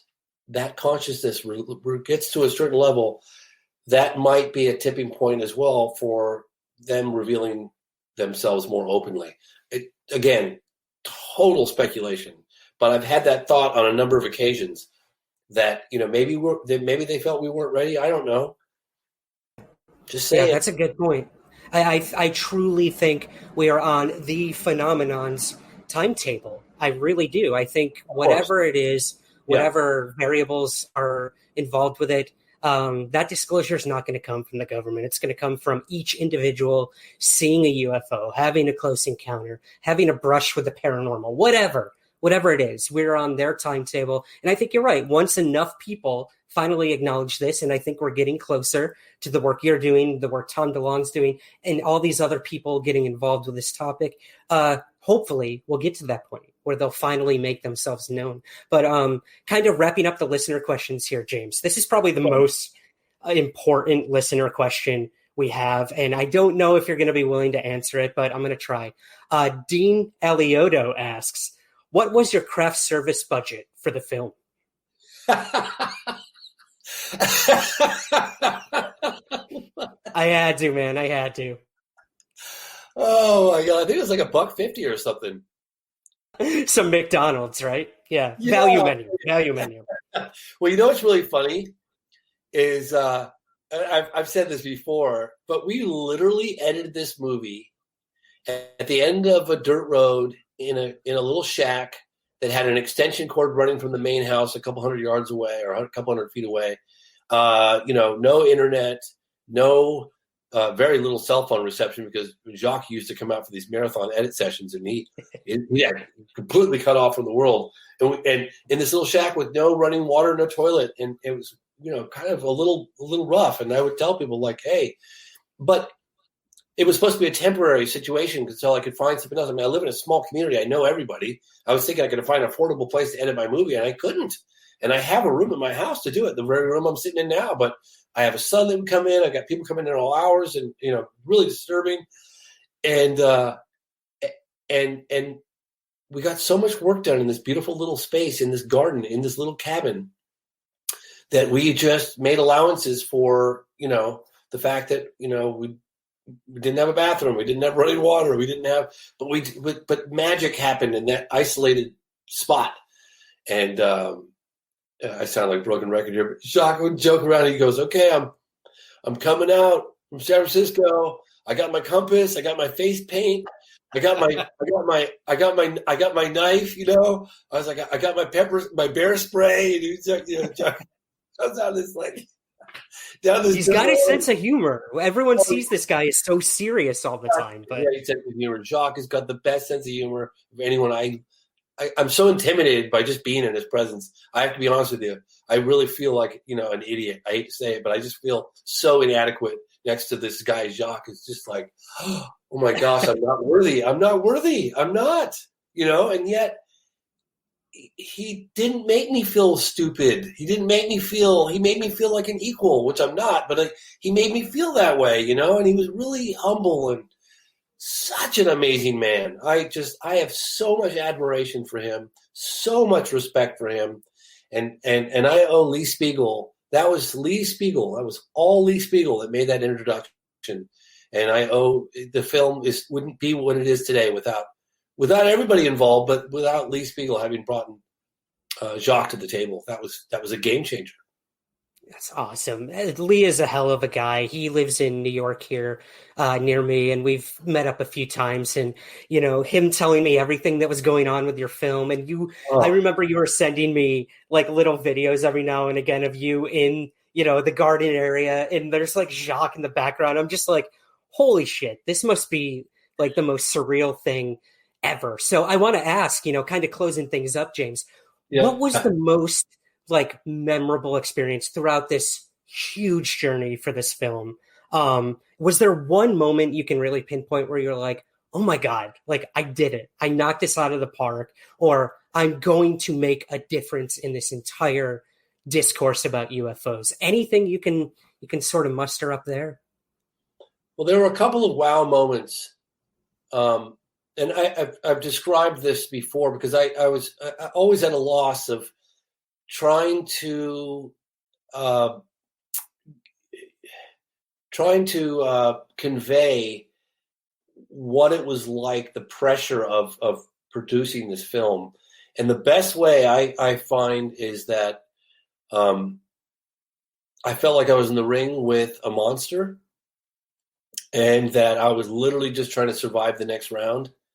And that's the best way. It's exhausting because you can't I think honestly, I look at myself in the mirror now and I look like a beat up wreck. I mean, this film, piece of me died making this movie, and I'm not trying to sound melodramatic, but I really mean it. A couple of wow moments for me was when I was in the lab in Stanford at Silicon Valley with Jacques and Gary Nolan. I knew, like, holy shit, this is big. Wow, I can't believe this is happening. The moment when I was in the room, thanks to George Knapp, with Senator Harry Reid. I mean, geez, I've seen that guy in my living room for a long time. Heard about Senator Reid. My God, I can't believe I'm sitting down with this guy. There's a couple of those moments and then that increases the pressure because you've got more eyeballs watching, more expectations to deliver a good product. And I'd say it was the final year push where you can't just settle for, oh, this is pretty good. No, you take a section of the movie, and if it doesn't move you profoundly, you rip it all apart and put it back together again.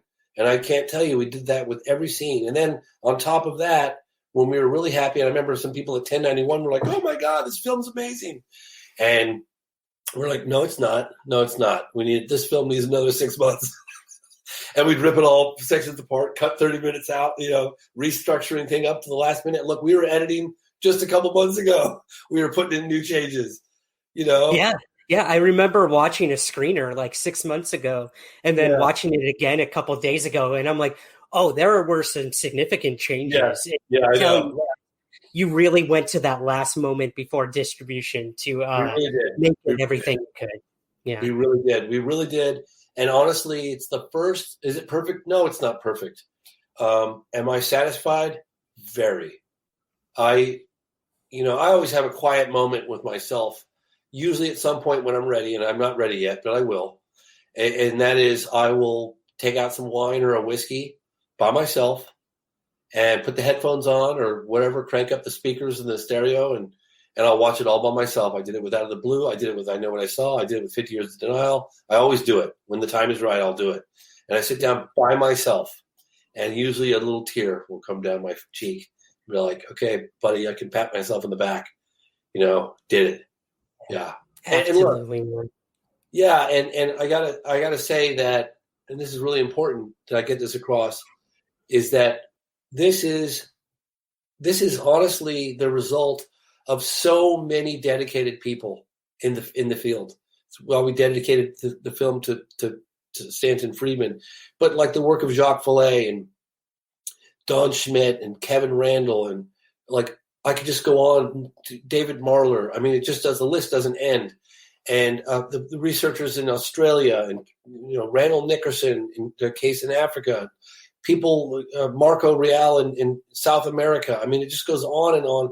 People in China, people in Russia that I met with. I mean, this is the culmination of all of these, the work and dedication of so many researchers in this field. And I would like to tip my hat to each and every one of them, people like yourself. Open minds. I mean, it just goes on and on and on. And this is the culmination of a lot of people's hard work and dedication. And the success of this film is really the success of for all of us.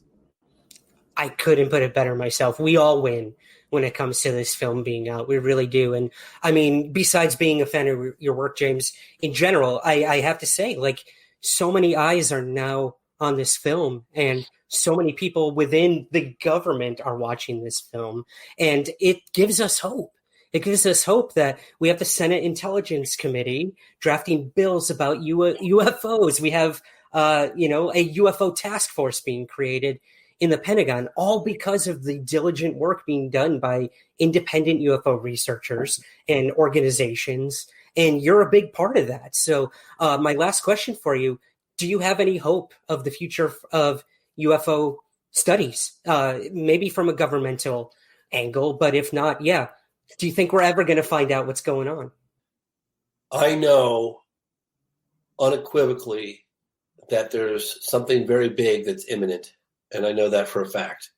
I think it's going to come in the form of either a statement or something of that nature, and sit tight for that. And I'm very confident that's about as all as I'm going to reveal. But it's imminent. And I can't say if it's 1 week, 2 weeks, 3 weeks, but it is, I've been told it's imminent. We will leave it at that, man. I can't ask for a better way to wrap this up, with hope that we're going to get something. So last question, of course, where can we find the phenomenon and everything you're up to, James? Oh, thank you. So you can go to the website, which is, by the way, your audience, something that's really, really, really helpful. If you guys can rate us on Rotten Tomatoes and iTunes, it's incredibly helpful. It really does. Take that extra time and just give us a quick little rating, maybe a little blurb. You don't even have to do that. You can just hit the stars, whatever you feel the film is worthy of. And that's incredibly helpful. And our website, which has all the links, and again, I'll remind your audience that if you want to buy the film, I think it's like $12.99 or something like that, get it from iTunes or Vimeo, because you get 3 hours of bonus material, which is really cool. Stuff that didn't make it in the movie. An interview with Story Musgrave, who piloted the space shuttle, incredible epiphanies that he had. Really, really cool stuff. And again, www.thephenomenonfilm.com, www.thephenomenonfilm.com, and that has all the different links where the film's available. Perfect. Oh, I know what I'm doing tonight. 3 more hours of James Fox coming my way with some bourbon for sure. And like you said, Edgar Mitchell and Story Musgrave, we didn't even touch on the astronaut aspect. So go get that on Vimeo, watch the extra footage. And all I could say, man, is while the world seems like it might be kind of falling apart, it's stuff like this. We're living in the most exciting year of UFOs we've ever had. So if there's any light at the end of the tunnel, I think it's the lights coming from those things above. And I can't wait to see what you do next, what happens with this topic. And I have to thank you for coming on Somewhere in the Skies. Thank you so much for having me on. I really appreciate all that you do as well. So thank you. And thank to your audience for listening to me jabber on for like 2 hours.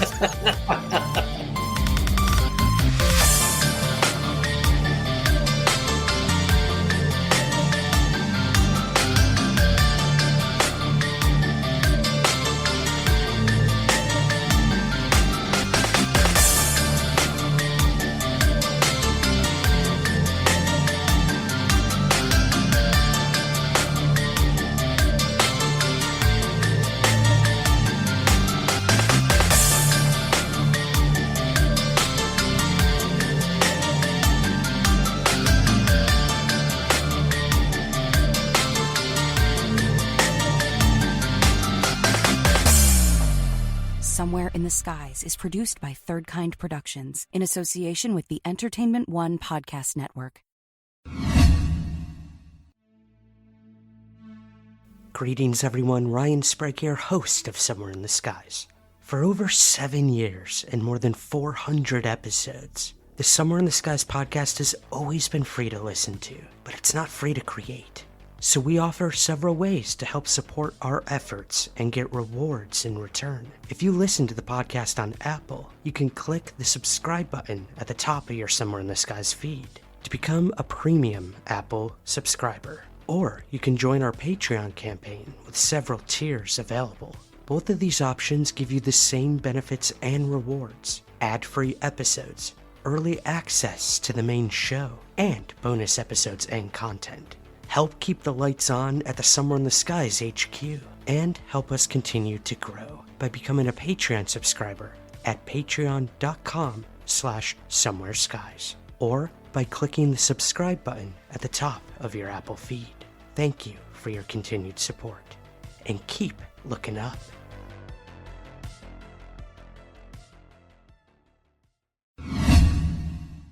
I'm Chrissy Newton, host of Rebelliously Curious and Alien Encounters Fact or Fiction on Discovery Plus. You are now Somewhere in the Skies.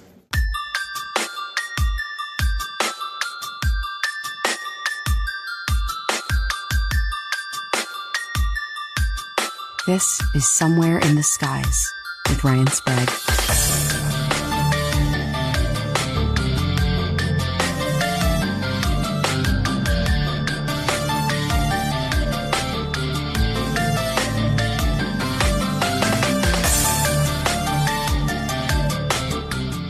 The one and only James Fox. He is going to be talking all about his new film, Moment of Contact. You can find it on all major streaming networks. We'll give those to you in the show notes as well. I had the amazing opportunity to see an advanced screener about a month or so ago, and it was really hard to keep my mouth shut about this one. So I'm glad we have him here today. I'm going to ask him some personal questions, but more importantly, we're going to ask your listener questions today for James as well. A lot has come forward since the movie premiered. We're going to talk about that too. Without further ado, let's bring him in to talk all about Moment of Contact. James Fox, welcome back, my man. That's such an intro. I really don't feel that I'm worthy of that. Thank you anyway. Of course.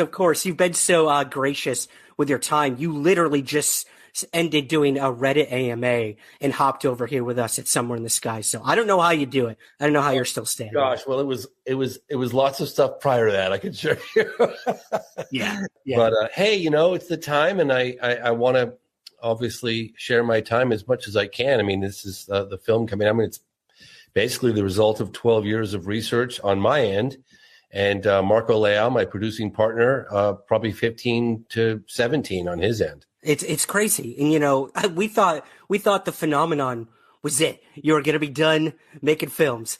Lo and behold, you come out with this one. And I'm going to tell you, man, it hit me just as hard. We'll get into the more specifics, but this was a very human story that you decided to tell this time. Phenomenon was such a sweeping, in the best of ways, kind of overview of the entire phenomenon since the modern UFO history and before even, and very point by point, fact by fact. Here you cover one specific case in Brazil. So we really got to know the people involved and exactly what happened there or allegedly happened there. So I guess before we even, talk about kind of what the film is, can you give us kind of the overview of the Varginha case and how you got involved personally with this? I know it goes back quite a ways. Yeah. So I'll do how I got involved first. Okay. And once I'll make the distinction, something that we put a tagline on it, Moment of Contact, the Roswell of Brazil. The one advantage of this case is that it happened in 1996, and the vast majority of firsthand eyewitness accounts or people are still alive, which makes it much easier to investigate. Obviously, you still had the intimidation aspect of witnesses and tampering with witnesses. So they were reluctant to want to come forward, and that took a lot of digging and a lot of work. So I was making Out of the Blue. It was in the late 90s. Funny enough, I'd heard about Rua probably maybe a year or two prior to that, and I dismissed it very quickly. And I was working on my first film, UFOs, 50 Years of Denial, on the topic of UFOs. And I had a connection to Steven Spielberg by this woman named Janet Yang. And I thought I was just naive enough to think that, Steven Spielberg was going to grant me an interview on the topic of UFOs because I'm doing a film on UFOs, And of course he said no. But he did tell Janet, hey, you should look into this case in Rua, this alleged landing case. And of course I dismissed that immediately because my whole position is like, I don't believe that you can have a mass sighting, particularly in broad daylight, and the whole world not know about it. So I just can't wrap my mind around that. So I dismissed that. Probably about 2 years later, I was working on Out of the Blue. My co-producer, Tim Coleman, coincidentally got a credit in the film, even though he didn't do anything, because he's the one who introduced me to this case. And he called me and he goes, I told you about that case in the late 90s and you laughed at me. I said, yeah, I did laugh at you. I didn't believe it. And I had a really hard time believing it. And it took me a long time. So anyway, I heard about it in the late 90s. I was making Out of the Blue. I dismissed it that fast. Didn't give it another moment's thought. Didn't ask a single question. Didn't read not even an article. Fast forward probably 2010, or it might have been 2011. I'm going to Brazil for I Know What I Saw. I did a film with Leslie Kane on a National Press Club event. We did it in 2007, where we flew in 14 military and government officials from 7 countries and pushing for further government transparency on the topic. I ended up making a movie about it. It's called I Know What I Saw. And I got invited to Brazil, a place called Peruíbe, to the south, and to give a presentation, just to join this conference. And I got a phone call from this guy, Jeff Sagansky, who's been incredibly influential behind the scenes, just high up executive in the entertainment industry. And he's just quietly been like pulling strings for me over the years. And I've been so grateful. And so I have a lot of respect for him. And he goes, oh, you're going to Brazil. You got to look into the Varginha case. And I was like, oh, God, not this case. And I thought to myself, you mean the one where the aliens were walking around the town in broad daylight? Witness? I was like, sure, Jeff, I'll look into that. Click. No intentions of looking into it. I mean, that was the last I thought of it. Jumped on the plane, flew to Brazil.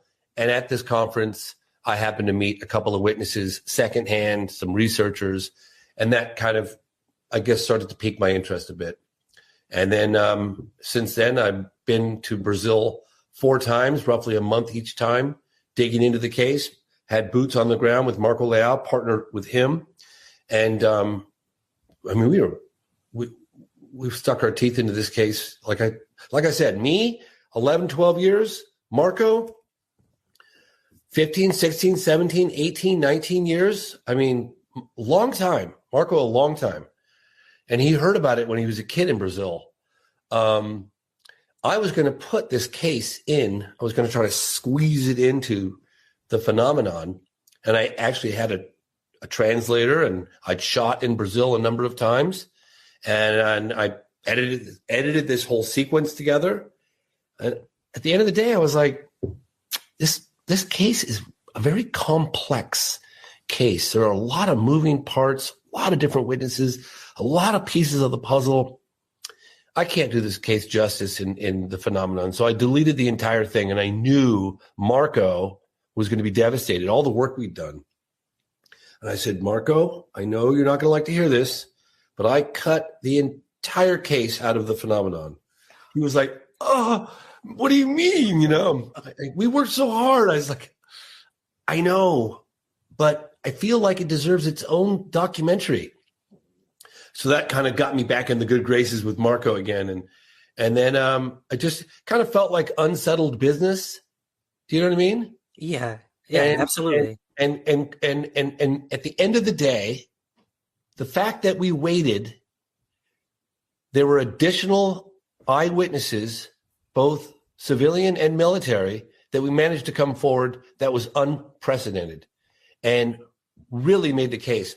Found people that had vanished for 26 years, for 18 years, for 10 years, people that Marco had been working on, that knew they were part of the story, that just refused to come forward, that would confirm for Marco off the record. Yeah, it happened. Yeah, I was there.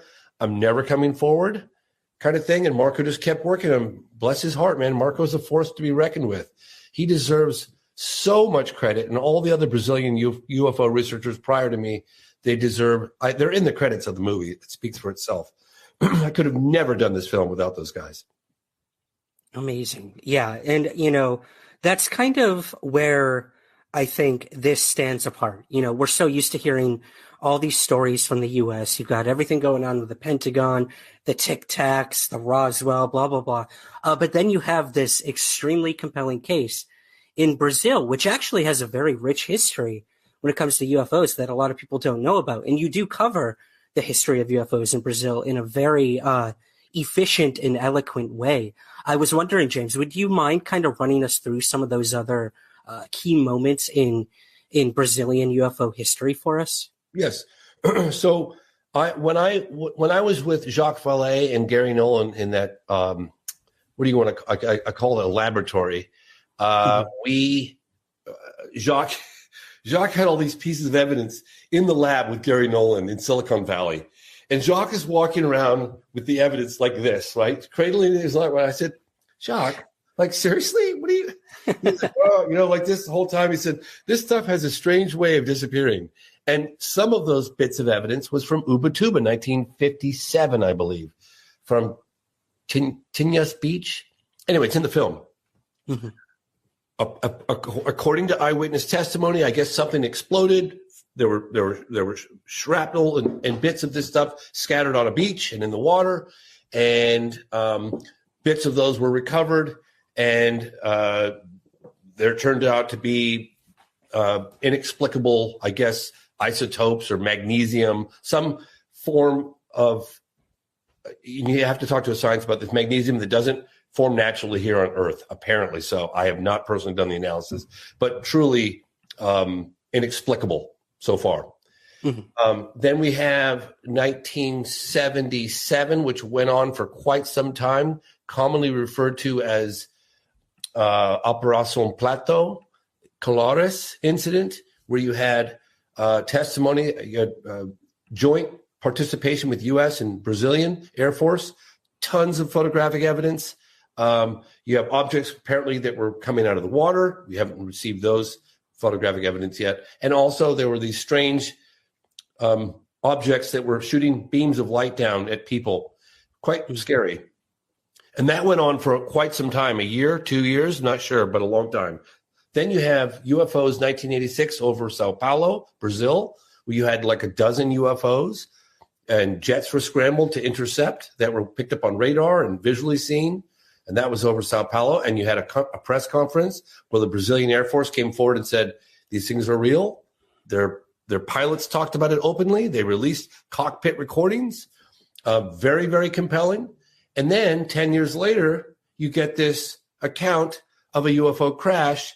And a week later in the town of Varginha, roughly 12 to 15 miles away, reports both from civilian and military and fire department of these strange beings, and they were captured, and then ultimately the Americans' involvement. Right. Well, let's kind of run through the case in terms of some of the people that you interviewed. Again, the fact that you were able to track down this many people is just a testament to you, to your Brazilian researchers, and everyone. It was amazing. You were able to find these people 25, 30 years later, which is amazing. And one of those people was Carlos de Souza. This was one of the people who actually saw the craft as it was allegedly crashing. Probably one of the most powerful and emotional moments in the film for me personally, seeing this guy relive it and remembering finally where the location was. We won't go into too much detail on that, but it was very powerful, man. So could you tell us a little about Carlos and his whole involvement with all of this? So You had witnesses in the town of Varginha, just on the outskirts of Varginha, Oralina and Eurico de Freitas, two farmers, married couple. They're middle of the night. Their animals are going bonkers, trying to figure out what's going on. They look out the window. There's this cigar-shaped object about the size of a school bus, big school bus, with a gash in the side of it. And they said there was a weird white vapor coming out the backside of it, and it was just kind of all over the place, moving very slowly, and they kept expecting it to crash. It looked like it was going to crash. They watched it for about 45 minutes. Carlos de Souza is a history professor in Sao Paulo. He was traveling from Sao Paulo to the state of Minas Gerais on the 13th. Well, he left on the evening of the 12th. He was driving late into the night, and then right around 5 o'clock in the morning at dusk, he's on the freeway. He's just, 15, 20 miles outside of Varginha. He's in the state of Minas Gerais. He's going to meet with some fellow ultralight pilots. They're going to go fly ultralights together. And that's one of the reasons why he remembers the date so well. And he sees this object in the sky, not very high off the freeway, that looked like it was in trouble. Never once did he think extraterrestrial, UFO. He didn't know. Maybe it was some kind of weird, experiment or some secret military thing. He didn't know. But he saw it like it was going down. And it went down, and he didn't actually see it hit the ground, but he saw it where it was unequivocally going to hit the ground. I mean, it went down, and he didn't see the actual impact, but he saw. So he turned off the freeway. He drove up to this farm called Maiolini Farm, and he comes upon a debris field, at least the size of a football field, if not larger, of scattered metallic metal debris. And a large section of the cigar-shaped object, metallic, still intact. There's nobody there. He's thinking, God, whoever was flying that thing, they're in trouble. There's probably people that are hurt. What can I do to come help? He jumps out of his car. He picks up one of these pieces of metal that were scattered everywhere. He said it was about maybe this big.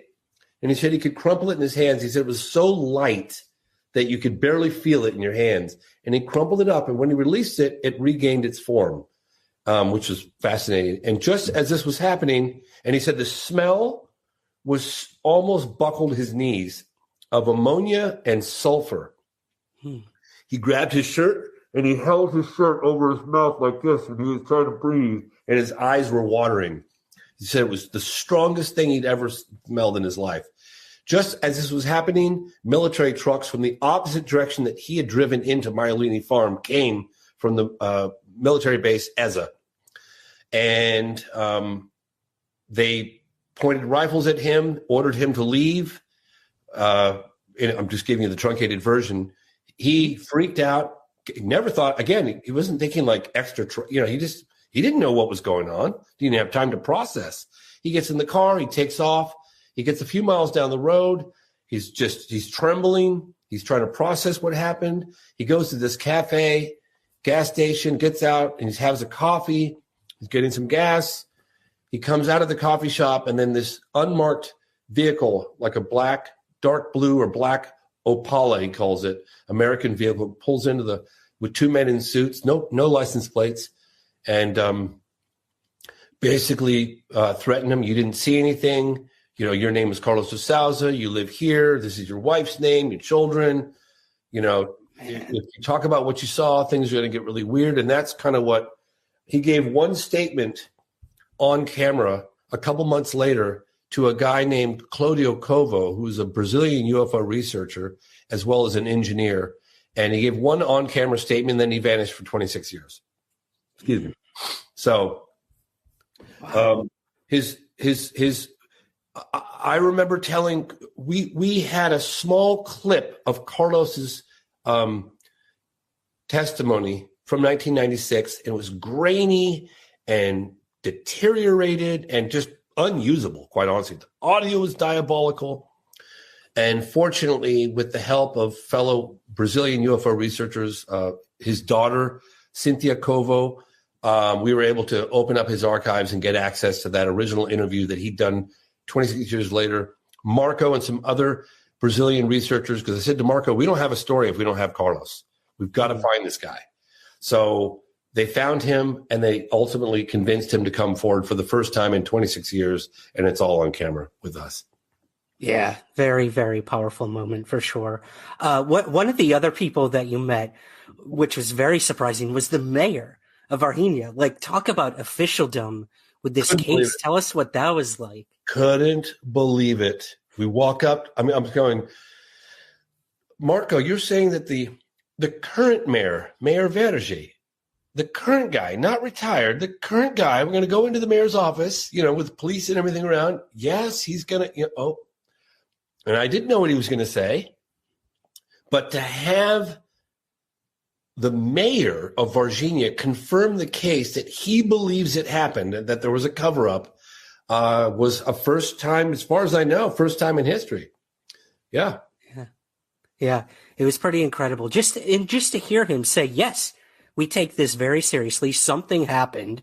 The military was involved. And it's become such a big part of the culture in Varginha. I mean, look at the town hall. Look at these saucer-shaped buildings. It reminds me so much of like the McDonald's in Roswell, right? Crazy, right? Saucer. Yeah. Do you remember in Roswell, they've got these signs at hotels that say, come crash with us? Yeah. Yeah. So funny. It's so silly. It's pretty cool. Well, I mean, gosh, the chat is going nuts here. Everyone wants to ask you about the photos, the videos. We'll get there, guys. We will get there. Yeah. We've got a couple super chats here, so thank you guys. Really appreciate that. Love the film, James. Who has the video? We'll get there. Let's talk about, because I do want to get to these listener questions, James. Kind of the next pivotal part of the film, at least for me, and that was the three women. Yes. They become sort of iconic with this case as witnesses to not the craft, but one of the creatures.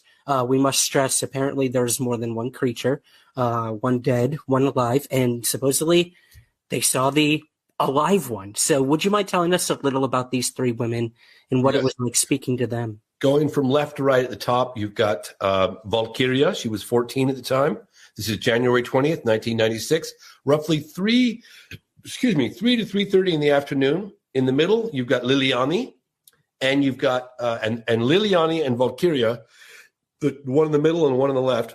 They're sisters, 14 and 16. And then you've got Katya on the far right. She's 21 years old at the time of the incident. They were taking a shortcut through a little field.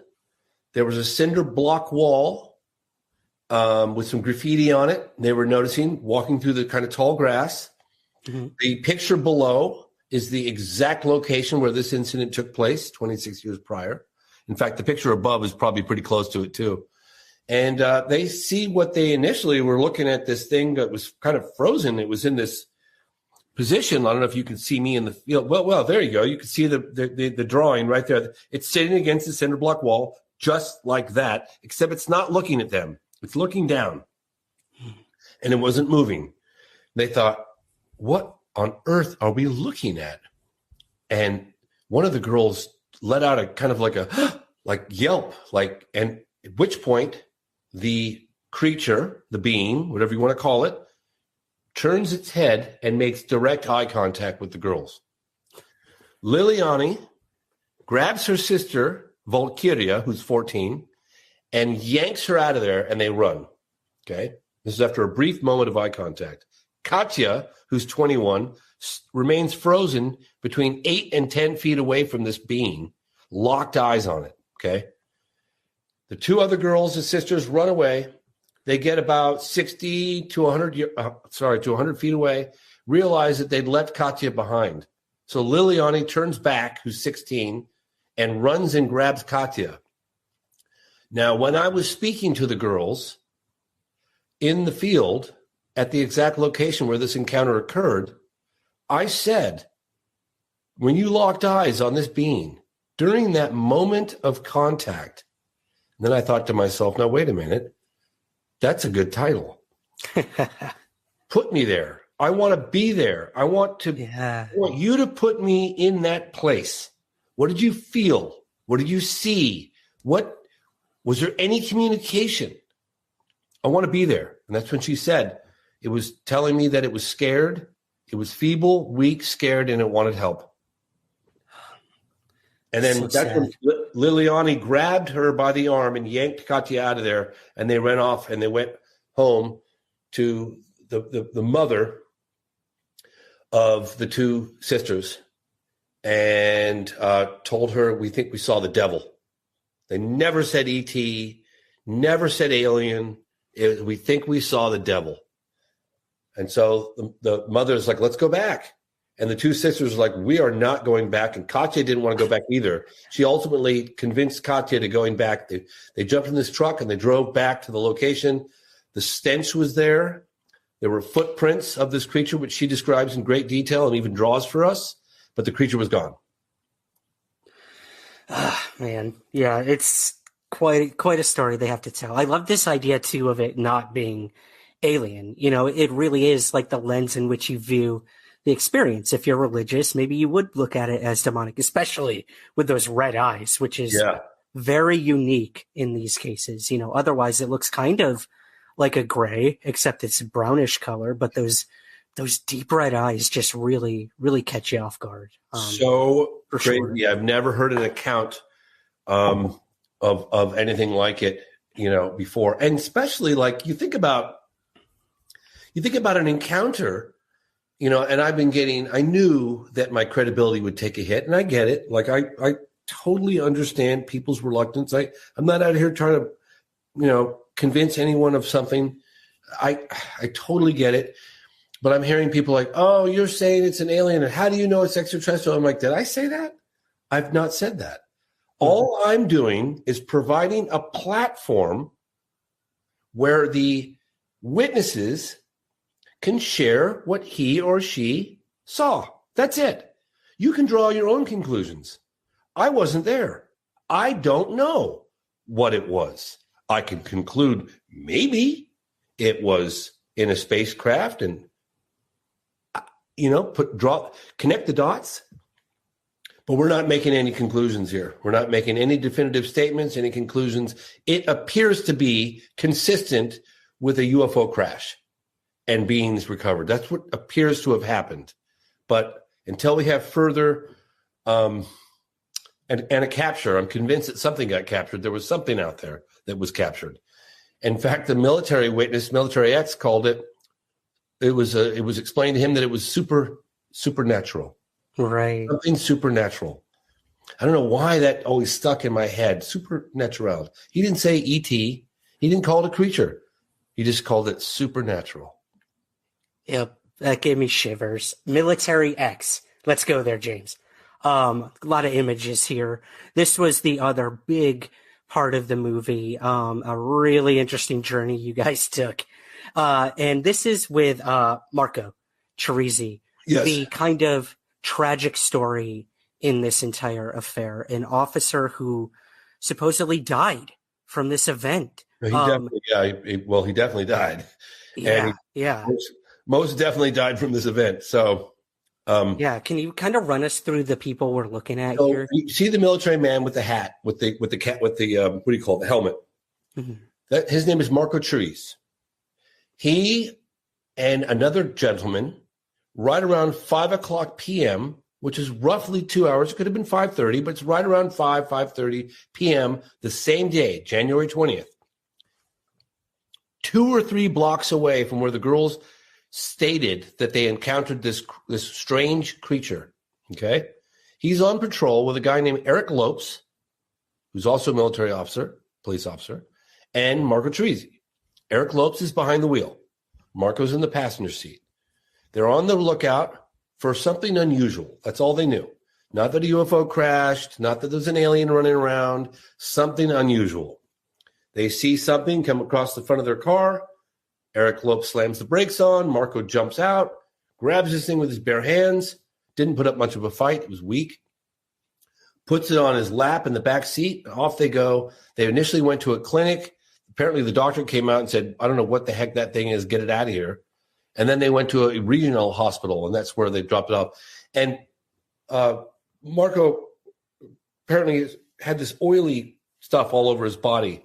and he got rubbing alcohol. And apparently he was rubbing alcohol, trying to clean himself of this oily, sticky smell that was on him. He got a little gash. It's speculated, but it's probably the case that he got it when he captured this thing. Just a little cut. And he got an infection. Within a few weeks, he went to the ER. The doctor did everything he could to save him. Dr. Cesario, that we interviewed on camera, you see in the with the white shirt next to him on the top right, and he died. He said he had a complete immune system failure. He threw the kitchen sink at him. Nothing was responding. He'd never seen anything like it 25 years prior or 26 years after. And, we have the death certificate of Marco Trees. We did an interview with the doctor who confirms that he felt that he really was involved. He did encounter this thing, and that he revealed certain aspects of the story because in an effort to have transparency with the doctor who's trying to save his life, he was telling him the truth. And Dr. Cesario talks a little bit about that on camera. But then we interview Marco's sister, who's Marta Tavares, who's down holding the photograph of her brother and the death certificate. And she explained to us, she asked her brother while he was lying in the hospital, not like a day or so away from dying, is this story true? Did you really grab this extraterrestrial thing or being? And he said to her something to the order of, this is going to be one of the biggest stories and there's lots more that's going to come out. And then he died. And then Marco Teresi's mother, also Marta Tabaro's mother, had a visit, according to her daughter, on camera from the military, Brazilian military, who said that, confirmed that it did happen, and that if the truth came out, society would collapse. And that's the justification that they gave the mother of the deceased soldier who died. A cautionary tale in so many respects, too. I mean, it's crazy. What about Military X? I know this is, we won't give away too much. It is a very compelling part of the film as well. But who was this and how was he involved, if you don't mind me asking? Yeah, so he'd been a target for 26 years. Let's see what I can reveal here. I'm just trying to see here.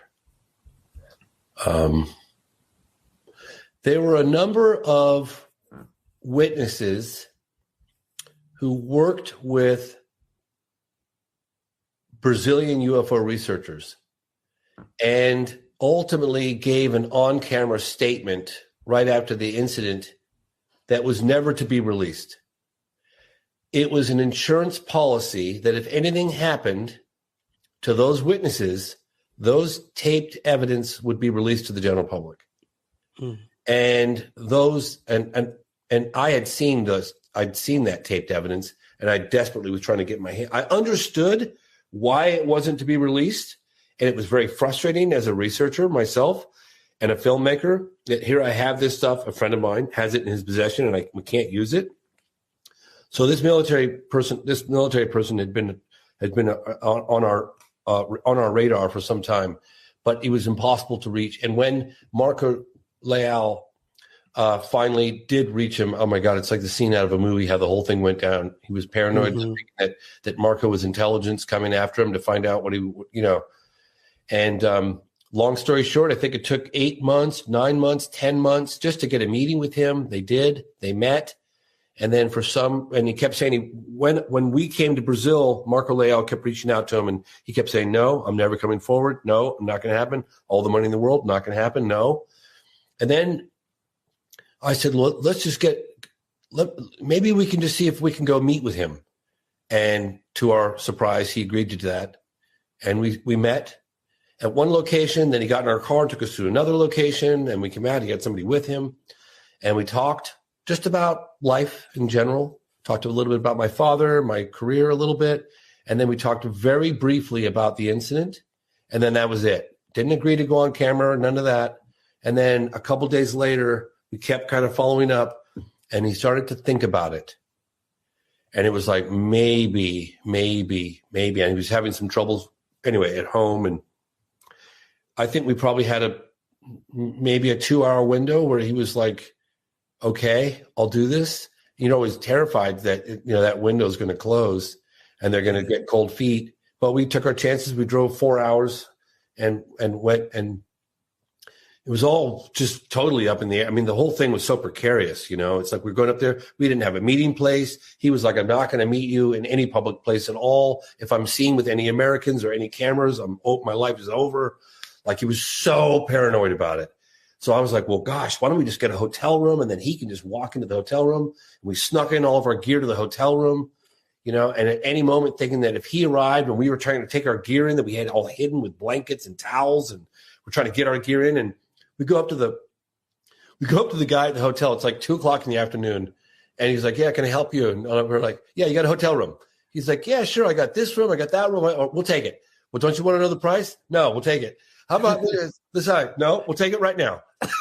How do we do it? And he was looking at us like, okay. Interesting. What do you got under those towels there, man? He's just like unloading the cars with all this gear, with like towels over the gear and pillows. Oh, no. Walking into the place. I'm not telling you, I'm not kidding. That guy was looking at us like, what the hell are they doing in there? Honestly, in the back of my mind, I was thinking he probably thought we were going to shoot a porno in there. Hey, you said it. I wasn't going to say it, but I just, the look on the guy's face, I was like, we don't have time to talk. I had minutes before this other guy, this witness, was going to show up. Right. And if he saw us out there with all the gear, I know he was going to turn around and leave. So we're racing to get all the stuff in there. And then I'm hearing, Dave, my DP, and he's going, James, these cameras the lenses are too long. We can't, this room isn't big enough. Like, I just said, Dave, I said, work it out, dude. Just figure it out. Figure it out. Like, this is it. Filmmaking. It's happening now, And then the guy comes, and it was the most incredible experience of my life. Yeah, very, very powerful. How many people do you know that allegedly drove what could be an alien around? I mean, because I don't know. I can't name one. No, it's crazy. I mean, look, that's what I believe that happened. Can I prove it? No. Am I going to sit there and scream from the hilltops? That's what happened? No, of course not. But I absolutely believe his testimony. In fact, I believe everyone's testimony. Not one person came to us. We dug, again, I can't give enough praise to the fellow Brazilian UFO researchers, particularly Marco Leal, my producing partner. This film wouldn't exist without their decades long efforts. And again, no witnesses came to us. It was such a challenge. Every one of them, years. Yeah, I know. It's crazy. Well, and talk about like seeking people out. We won't give away. This is probably the most dramatic part of the film. But you ran into some trouble in trying to interview one of these people, life-threatening, if I may say so. Anything you want to share on that, James? If not, if you want to leave it to the viewers, I get it. But I have no problem sharing. What I can share is Marta Tavares, seen here down the middle with holding up the two photographs, the one death certificate and her brother. Mm-hmm. She kept saying to me, even back in 2014, Eric Lopes. He's the only living survivor of the second capture with my brother in the car. The family couldn't get a statement from him. All the researchers couldn't get a statement from him. He had gone completely dark for 26 years. He was the last living person, the only living person that was witness to the alleged second capture with Marco Teresi, which ultimately led to his death. I kept asking since 2013, like, why can't anybody find this guy? Like, where is he? So we asked the mayor. This guy's got access. He's got power. Hey, he said, if there's anything I can do to help you out, let me know. I said, yeah. Can you find this guy, Eric Lopes? A couple days later, he found him. So I met, and the mayor didn't come, but the mayor connected us with, he was a former police sergeant, and the police sergeant's son, who's now a lawyer, used to be a politician, in Virginia. When we were standing down in the town square, or just outside the town square, cars were driving by, waving, beeping, honking. The guy was famous everywhere in Virginia, Homolo. And they met with us, gave us a brief interview on camera, and they said, we will escort you to Eric Loeb's house. From there, you guys take over. Getting in our cars, we're all ready to go. We're going to follow this black Mercedes. And kind of the last minute, I don't know, I always listen to this little voice in my head, It's like, you know what? You better stop, wait a minute, just take a pause, jump out with the translator and tell Homolo, ask Homolo, would he mind actually not just dropping us off at this guy's house, but actually escorting us up to his front door. At which point he said, yeah, I was literally did it in the middle of the road. Like we were just about to leave. And I jumped out and I asked him, and he said, yes, he would. Thank God he did. I honestly believe that there's a high probability that I probably would have been shot just walking up there by myself without him.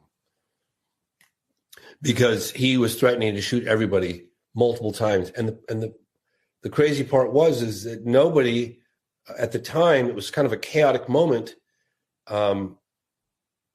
Nobody translated in the field what was happening, what this guy was saying. Like bullets are about to start flying, that kind of thing. And he was leaning up in the window, looking down on us. And I was just trying to figure out what the hell was going on. Like, who was this guy? Was this Eric Lopes? Was it not Eric Lopes?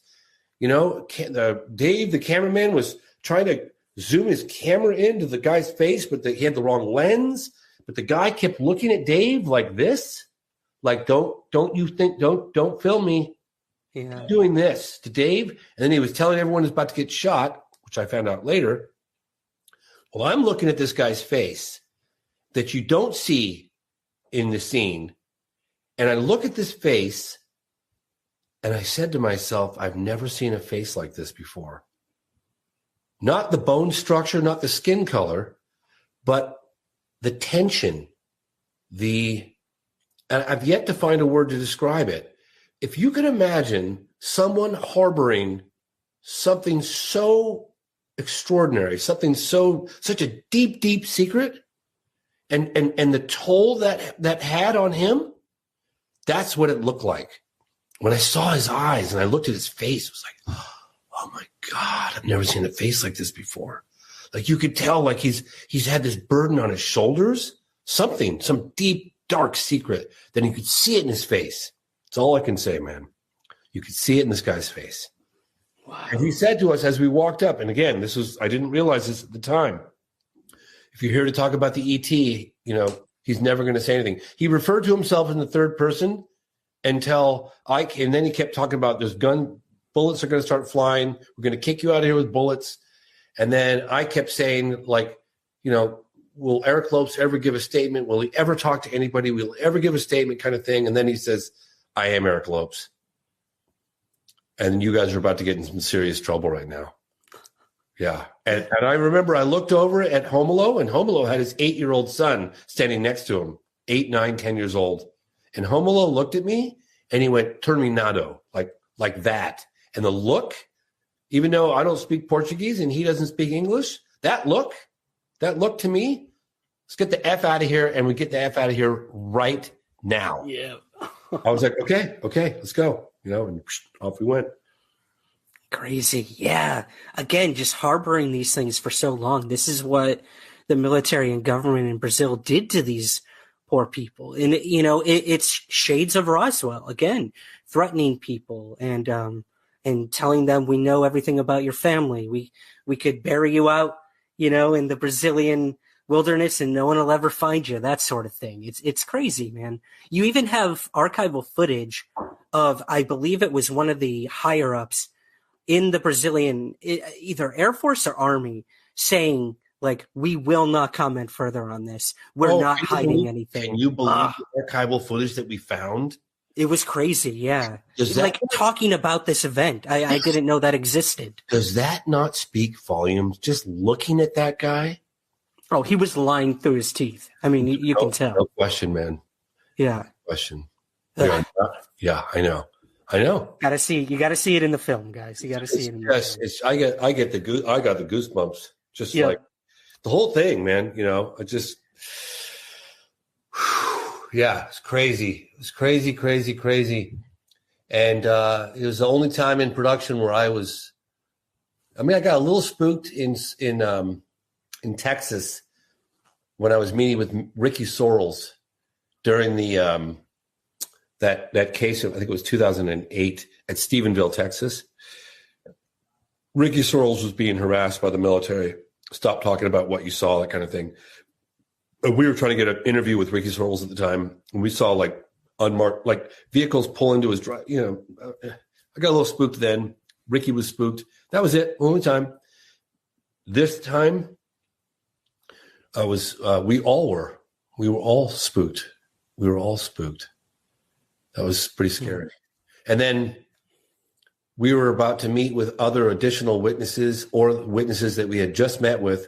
And that's when the military base, EZA, which is the base of operations for this whole thing, that's when they started making phone calls, according to the people that we're about to meet with. And they said, steer clear of us, disappear, don't come near us.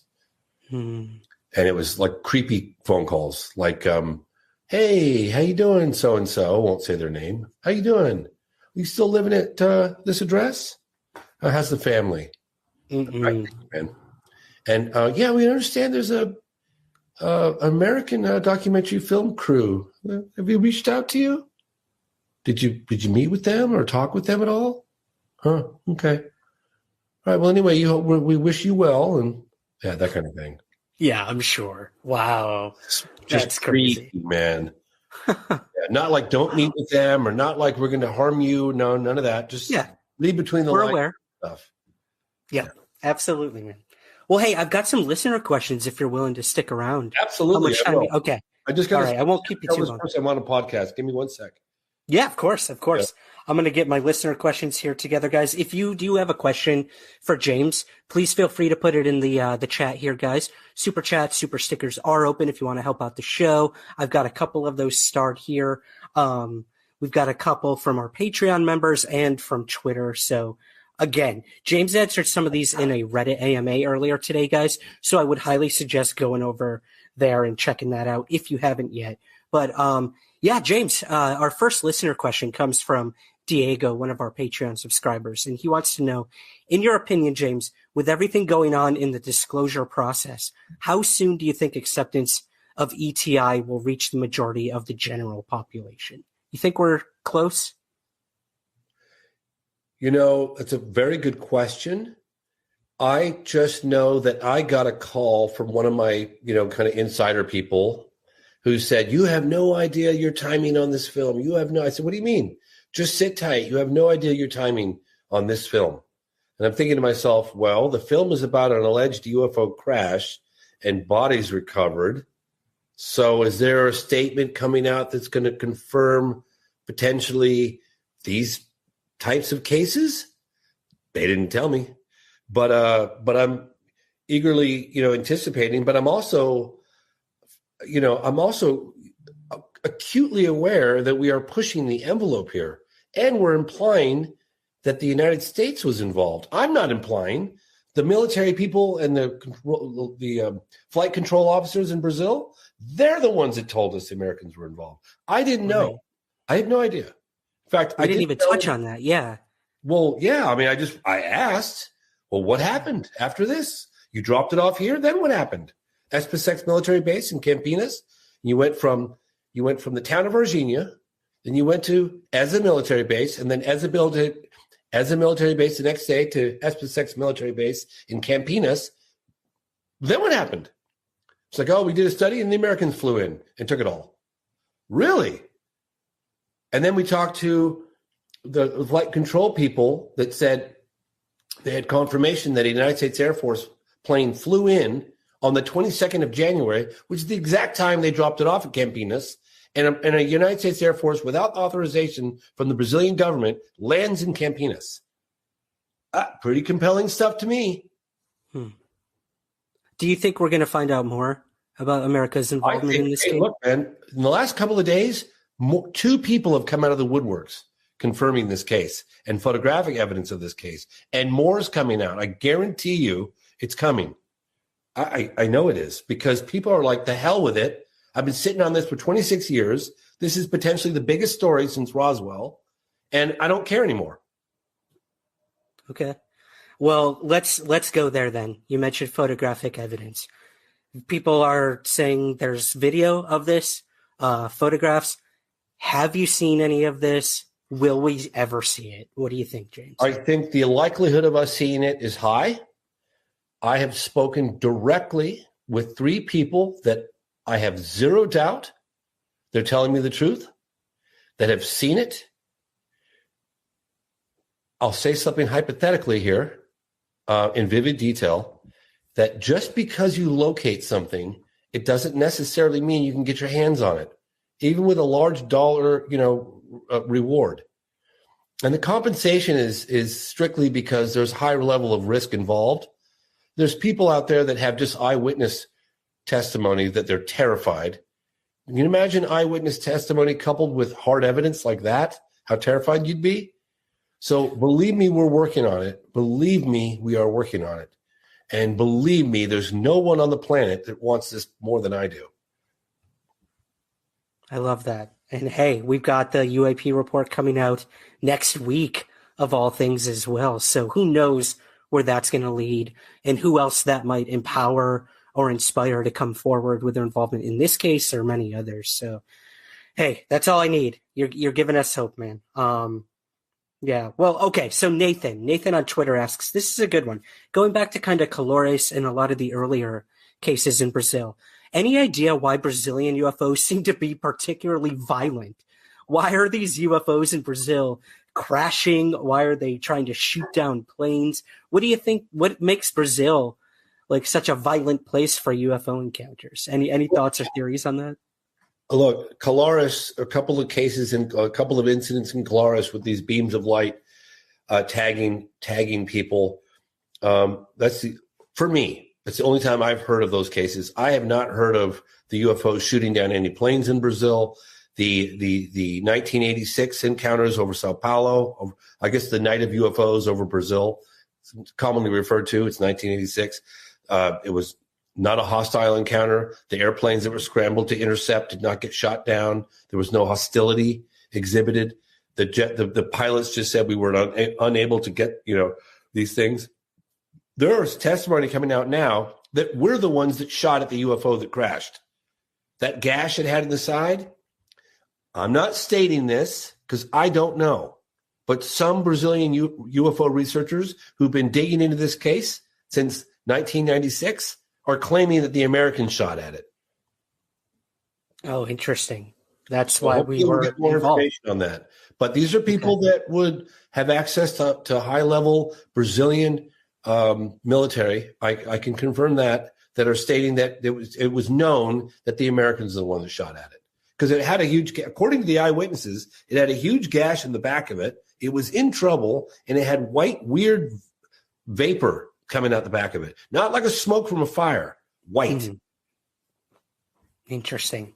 Yeah, again, that right there could explain why America was involved. It reminds me of the Tehran UFO incident. You're like, why did the U.S. get so heavily involved? And it's because we were leasing our planes to Tehran at the time, and we wanted to know what was outmaneuvering our own planes up there. So it would make sense if America was the one to shoot this thing down, and why they would become involved and why they had carte blanche the minute they got on Brazilian territory. I would love some Americans that were involved to come forward. My fingers are crossed. Hey, look, you know what? This is the first step. This documentary is the first step of highlighting this case in the United States and around the world like it's never been highlighted. I mean, there have been other very little reporting on this case in America.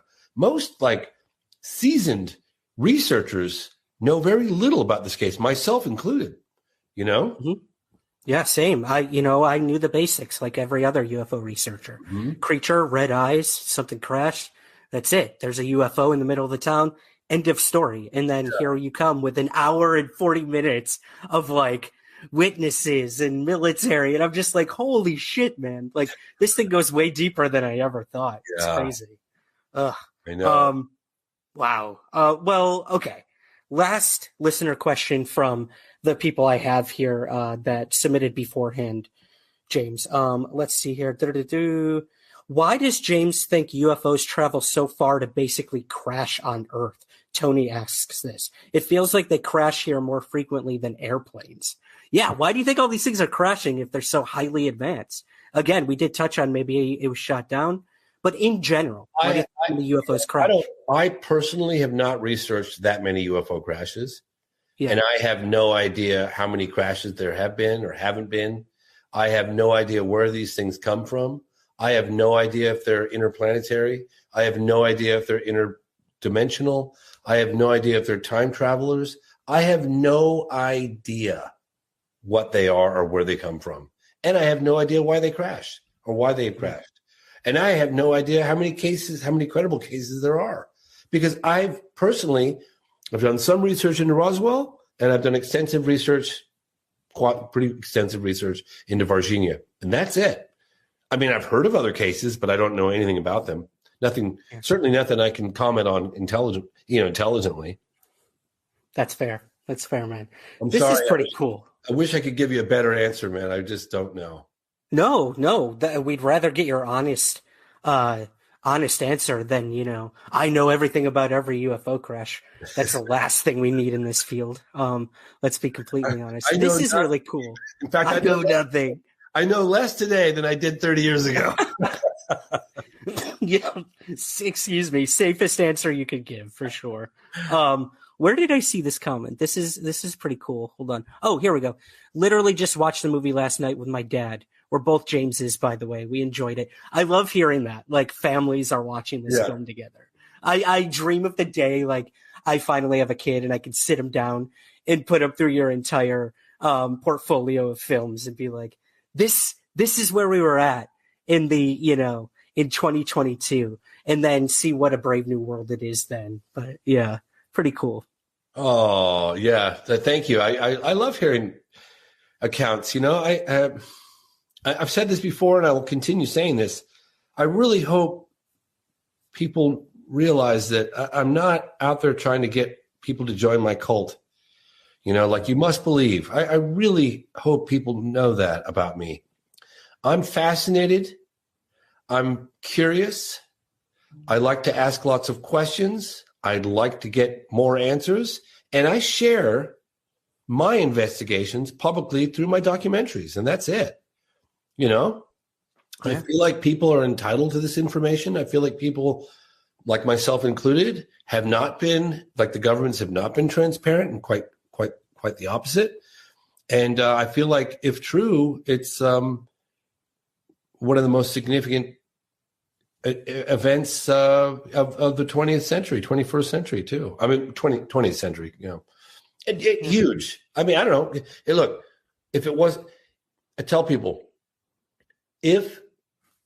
forget about whether it happened or it didn't happen. If it did happen, how significant of an event would this be? Just if it did. And everyone's like, oh my God, this would be huge. It'd be the story we've all been waiting for. Well, I'm kind of convinced that it did. So, hopefully more people will come forward and validate and substantiate these claims. Absolutely. And we're going to give your email address at the end here for anyone, if you happen to be listening or watching and have any further information on this case, please reach out to James. Again, you're one of these filmmakers who, once the film's out, your work isn't done. You continue to investigate, and you continue to update us. I know you have plans on releasing some exclusive content related to this case as well. At least that's what I've heard, the rumors. But the last listener question, James, I want to ask you here is, you've made this claim on several interviews and whatnot, and I'd be curious too. Can you expound upon walking among us? You've said this in a couple interviews in the past, that you think it's possible there could be ETs walking among us. Is this something you believe, or is this something you've heard from people you've interviewed? I knew that kind of got away from me a little bit. No, I don't believe it. I don't not believe it, but I'd have to see some evidence. I'm just sharing my time with Robert Bigelow. And I had lunch with him back in, I think it was like 2009. It might have been 2010 at the latest. It was right after I finished my film, I Know What I Saw. And he invited me to have lunch with him. Excuse me, I'm drinking this bubbly, sparkling water, and it's like... Ooh, yum. Anyway, whatever. I love those. Do. And he was the one that talked about the studies that had been done. This is what he was telling me. I'm not saying I believe it or I don't believe it. It's what he's telling me. And I think Bigelow would be in a better position than I am to make these statements. He was saying that they've done some studies and that they determined the level of impact that this story would have if they had full disclosure, yada, yada, yada. And he said that, the economy would collapse and religions would collapse. And do you have any idea what, and I was like, he goes, and then he said, they're walking among us. What exactly he meant by that? I don't know. What, do I believe it? No. Have I seen evidence of it? No. Do I think it's impossible? No. I believe that these things are piloted. They're under intelligent control. Is it possible? I guess it's possible, but I don't believe it just because he said it. And I've shared that story, and people are like, James thinks they're walking among us. No, I don't. That's not what I think. This is what I was told from Robert Bigelow. Awesome. Thank you for clearing that up. I think that put a lot of people's minds at ease. They're like, he's losing it. James is losing it. No, I don't believe that. But at the same time, when someone like Bigelow says something like that, like people stand up and listen. They're like, "What?" I can't sit there and say definitively that's not the case. I have seen zero evidence to suggest that's the case. However, one thing I've learned in this field is you can't eliminate every time I say this is impossible, I've been proven wrong. So I'm going to leave it 0.0000001% and say maybe, but I don't believe it. Fair enough. I love it. Last thing I want to touch on before we let you go here, James. We've got right here, the movie had a big screen. What would you call it? Premiere, debut? You finally got to see your film on the big screen. I know it's something you wanted with the phenomenon. So exciting. Like the highlight. Tell us about it, yeah. Robert Salas showed up. He was like my hero, and he showed up, and it was, Donnie, who's been Donnie Chang, he's been an executive producer on The Phenomenon. He's been kind of behind the scenes, keeping things alive during The Phenomenon, because that went through a whole, oh my God, I won't bore your audience with the details, but there were times when I was completely broke and people were coming after me and we were parting ways and had. It was rough. I remember, yeah. Very rough. And the text from you being like, I don't think I could go on. Oh, I don't even like talking about it. Anyway, we got through it. And then Donnie is also an executive producer on this film, one of the executive producers. And we found out through 1091 that there was not going to be a premiere. And Donnie's like, what do you mean there's not going to be a premiere? And this other guy who's also an executive producer, and he was like, what are you talking about? How can we not have a premiere? We got robbed from The Phenomenon. Here we've got this golden opportunity. What do you mean we're not having a premiere? And I said, well, there's no budget, blah, blah, blah. And then this other guy, Percy T, who I don't know if there's a photograph of him down here or not. He had organized some screenings of The Phenomenon in Memphis through Regal and all of these other cinema chain. But COVID was happening. It was just very, very difficult. And he found out that we were not having a premiere and he was all upset. And so long story short, Percy T gets the theater. He secures LA Live Theater. It's a long story, but we secured it. Then Donnie finds out, we got the theater. Well, we have to go all out. We got to have pizzazz. We got to have the red carpet, and we got to have, and so, I said, Donnie, I don't have the bandwidth. I can't do it. I've got so much other things going on. I said, you take the reins and you organize it. And so he made this fun at pizzazz. He had the red carpet, he had the backdrop, he had the lights and the cameras, and he had some women dressed in these fun suits, and we had the after party, and it was just fun. It was just fun. And it was a big celebration. It was the first time in my life I ever got a premiere like that. It was a huge screen in LA. My God, the sound system was phenomenal. Just to see the whole thing on a big screen, and very nicely attended and some nice Q&A at the end of it. And then we went to an after party, which was just a few blocks down the street. And it was just tons of fun, man. It was just fun and a celebration. Right. Which again, like I think people forget, this is a very serious case and a lot of UFOs is very serious. But if you can't have a good time, like what the hell's the point? Honestly, you're talking about such weird shit. Like you got to laugh at it. I could not agree more. You know, look, if you listen to the end credits of the movie, there's this very serious witness. And I'm like, hey, do you think that smell would make a very good perfume? Yeah, that one got me. With laughter. It was like, you know what? If you can't have a little fun and be lighthearted, a little bit of levity and fun, what's the point, man? You know, what's the point? I love that. I absolutely love it. Yeah. Well, James, I mean, dude, you continue to knock it out of the park. I mean, this film, again, a lot different from the phenomenon, took a very human approach, which is something I personally appreciate as someone who exclusively interviews witnesses in the aftermath of an event on their life. That's what you covered. Some of these people didn't talk for 27 years, and then they unload on you. And it's just like, I think it was even Carlos in the film, like, he was like, James, thank you. He's like, you have no idea the weight that's been lifted off of me. That's beautiful. His brother lives in New Jersey, and his brother told me he speaks fluent English. He moved here years ago, and he said, you know, I didn't believe my brother. None of us really did. We all kind of made fun of him. And I said, well, your brother was a witness to an extraordinary event, and he's been shouldering that for all this time. And imagine just disappearing and just wanting it to go away. Yeah. And just you can't take the laughter, the ridicule, you know what I mean? I mean, I understand where it comes from, but just imagine having to like live with that. Yeah. And you and I have interviewed hundreds of people who've held that in for so long. And then when they finally get it off their chest and realize, oh, I'm not the only one. Like, I mean, for Carlos, it's enough to see that other people witnessed the craft and saw creatures. Like, that's enough for him to be like, okay, like I didn't misidentify this. Something truly anomalous happened, and it's being covered up by our government in Brazil. So again, just the vindication you gave to a lot of different people in the film, I think is closure enough for many of them. At least I hope so. Well, I was told that when they had the screening, they had a couple of premieres in Brazil, that a lot of the researchers and the witnesses were bawling their eyes out at the end of it. Yeah.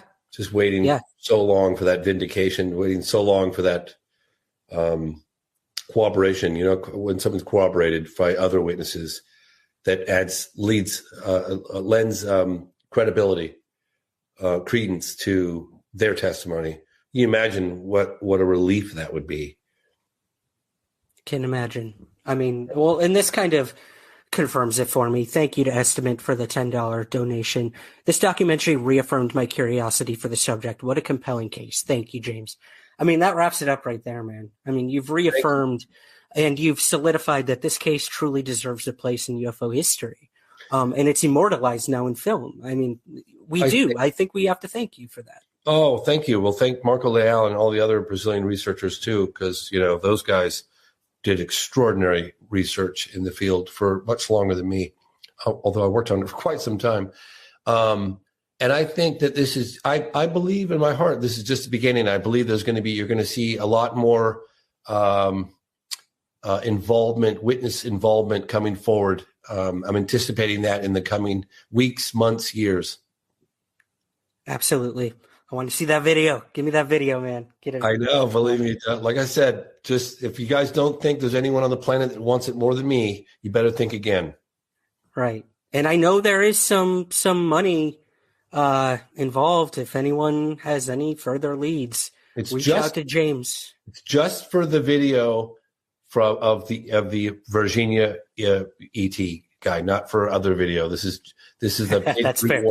For just the Virginia videotape, photographic evidence. There you go, guys. Don't be sending James videos of the UFO in your backyard. Last thing, really helpful. If you guys could take a moment and rate the film on Vimeo, on iTunes, Amazon, the algorithms, it's tremendously helpful for us. If you liked it, even if you don't like it, but if you like it particularly, please rate it. Yep. Huge. It helps independent filmmakers so much, guys. Get it up there. Get it featured on all of these platforms. It truly deserves to be seen. So, James, man, I know you got to get going. You've got other interviews. You've got a full day ahead of you. So I will let you go. I'm going to debrief with the audience here for just a little bit. But last question. We've got your Twitter handle below. I just showed where the movie is available. But not question, but any last words you want to give the audience before we let you go here? Yeah, just know that I'm constantly updating everybody on Twitter as often as I can. There's more things to come, I'm told, in within the next 48 hours. So sit tight, and I'll post it on Twitter. Amazing. Next 48 hours, guys. It's going to be an exciting time. Fingers crossed. Highly probable. Yes. I love it. Awesome, my man. I will let you go. Thank you so much for your time tonight. Thank you so much. All right. We'll talk soon. Bye.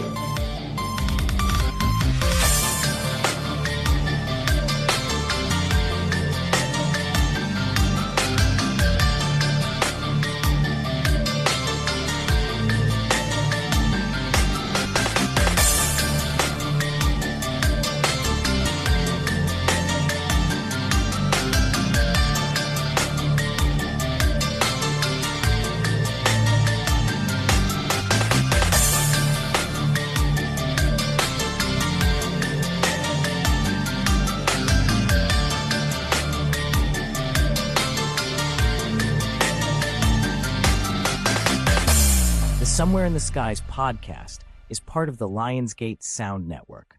Please take a moment to rate and review the show on Apple Podcasts, Spotify, or wherever possible. Thank you for listening. I'm Ryan Sprague. And I'm Andrew Sanford. And we love pro wrestling. It's the best. Headlocks, elbow drops, scathing promos, and chair shots. We just can't get enough of it. So we started a podcast. You can join Ryan and me as we dig into the ins and outs of pro wrestling like the rabid fans we are. We've got interviews, previews, predictions, news, and so much more. And we're going to cover all of it on Somewhere in the Ring. Oh, yeah. Is that supposed to be Macho Man? No good. We'll work on it. Join us every Wednesday, wherever you get your podcasts, for all new episodes. And we'll see you somewhere in the ring. Somewhere in the Ring is part of the E1 Podcast Network.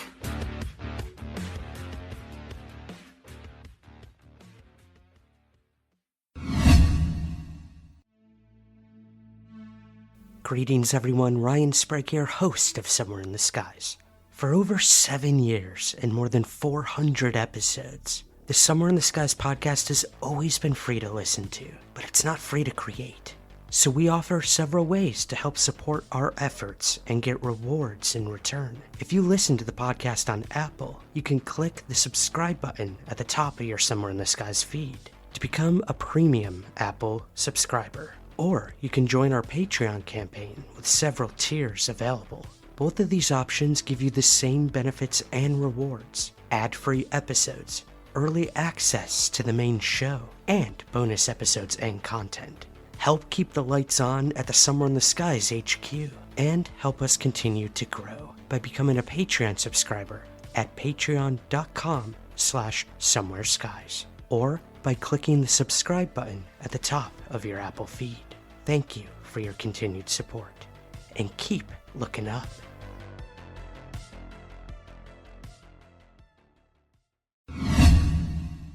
Hi, this is Bryce Zabel. I'm the co-host of Need to Know with Ross Coulthart, but I'll tell you something. I've been Somewhere in the Skies many times, and it's a great place to be. So without any further introduction, here is Somewhere in the Skies.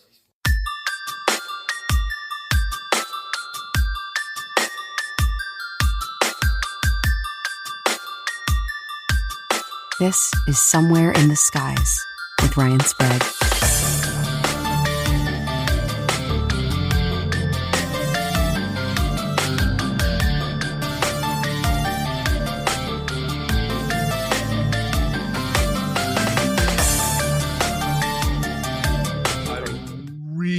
glad you saw the film. Yes. And that you had a cameo appearance. I go to the spot. That was cool. Let's start there, James. Guys, I'm with James Fox, filmmaker of The Phenomenon, Moment of Contact, many films before that, but we're going to be talking today about his brand new film, The Program. But let's start there, James. We had the opportunity to actually hike up in the hills of Calvine, Scotland. With a drone. Oh, man, that was an adventure, an experience. And we went with former RAF press officer Craig Lindsay. So remember the car ride with Craig Lindsay? How awesome that was! I will never forget that. And I was wondering if any of that would make it into the film, because you as a filmmaker, you're always filming. And I remember you actually had a camera on us when we were talking. But I did, and I really, God, sometimes I look back on things and I think, why didn't I put that in there? Well, you can only put so much in. Like, that's the curse of being a filmmaker. You can only put so much stuff in, and I had it kind of mapped out in my head. I mean, I do everything kind of by the seat of my pants. Anybody who's worked with me in the field's like, geez, this is a pretty unusual style of filmmaking. You're just winging it. But the thing about that is that I'm legitimately in the field documenting what's happening while it's happening. I'm not staging things, right? Right. So when I'm learning about things, you're actually seeing me learn about cases and legislation and all that stuff, So I think that's one of the reasons why people seem to like the documentaries, because they're not staged. It's very real. Right. And, we were talking off air. I'm filming my first documentary, directly inspired by words you gave me while you were here in Scotland. And I would have to agree, like, as I was filming, things were happening. People I was interviewing were like, you should talk to this person. Or, oh, you didn't hear about that? You need to go pursue that. And it's amazing. You can go in with an idea about what the film is going to be about, and then it'll completely change. Like you said, the more you interview people, things were evolving in the world of UFOs as you were filming the program. You were able to get a lot of that in. But yeah, let's talk about that. Well, I finished a rough cut, and I wasn't terribly. I'm never really pleased with a rough cut, right? You gotta get somewhere, right? And so got the rough cut done. I'm looking at it. I'm like, I really need some fresh eyeballs on this. And there are some updates. There were additional people coming forward. So, all right, time out. Stop editing. Let me walk away from this film for a little bit. Let me bring in some fresh eyeballs. Lance Mungia came on board. He's a great guy. Yeah. Super technically savvy and creative, and just a wonderful, hard-working guy, man. He willing to put in like 17-hour days. Anyway, and I went and did some additional filming. I went to D.C., I went to Pennsylvania. Then there was a guy that had just stepped down from his position, Kirk McConnell, Senate Armed Service Committee, who was contemplating coming forward. And so long story short, I ended up flying him in from D.C. to right here, where we are now, where I'm sitting, and conducted an interview with him very last minute, yeah. And then we were also waiting on additional information that was coming in about the 1990 Calvine UFO case, right? Mm-hmm. And we managed, thank you, David Clark, to get Richard Greaves, who was one of the workers in the kitchen with the alleged photographers. So, our witness. Yeah. And that was amazing. It was the last thing that we squeezed in at the very last minute that we were not anticipating happening. And it was just, in my opinion, it's one of the best moments in the whole movie. Yeah. So, I mean, we won't give away what you were able to uncover when it comes to the Calvine case and the primary witnesses and what happened with that. We'll let people see that for themselves. But when you sent that to me, I was pretty stunned. I'm like, people have been looking for these guys forever. And again, like, we'll leave it up to the viewer to decide. But yeah, if this is what is actually happening and what you've uncovered is real, we are one step closer to finding the witnesses, the original witnesses. So I have their names now. Mm-hmm. I don't think I'm going to reveal them publicly, but I have both their names. And I remember the quote that Richard Greaves gives, that it's just like, I think I want to make a t-shirt. He goes, I made poached eggs. They made toast. You remember that? He's like, I made those toast. I work with them in the kitchen. I made poached eggs. They made toast. Trust me, man. That accent, I hear that accent every day, and it never gets easier. But yeah, some awesome stuff on Calvine. But let's rewind a little bit. Now, it's called The Program. So for those watching, listening, let's kind of summarize what that is, why you chose to use that title, what kind of sets this apart from something like The Phenomenon, which was like this broad, sweeping, historical look at the entire topic of UFOs when it comes to government involvement, personal witnesses. And now fast forward to 2024, and now we're having UFO hearings, and we're learning some pretty sensational and bold claims by people. So what is The Program, in your words? So I always have to have a working title, and the title usually comes to me in the edit room. And I kept hearing Intel folks talk about the program. Oh, I knew about the program, or oh, he was involved with the program, or if I told you what I knew about the program. And I was like, The Program. I really like that. It's catchy. Of course, there are other things out there called The Program as well. That's inevitably, you can't copyright a title, right? Right. And so, but there's other titles out there for Out of the Blue. I've seen other things out there for I Know What I Saw.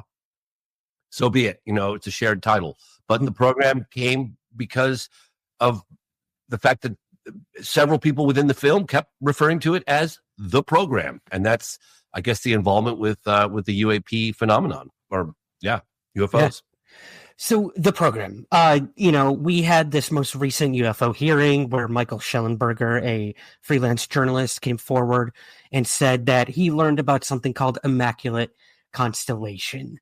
Could this be The Program? Could other things be considered The Program? We just don't know. In the public, we know so little about what these clandestine programs could actually be.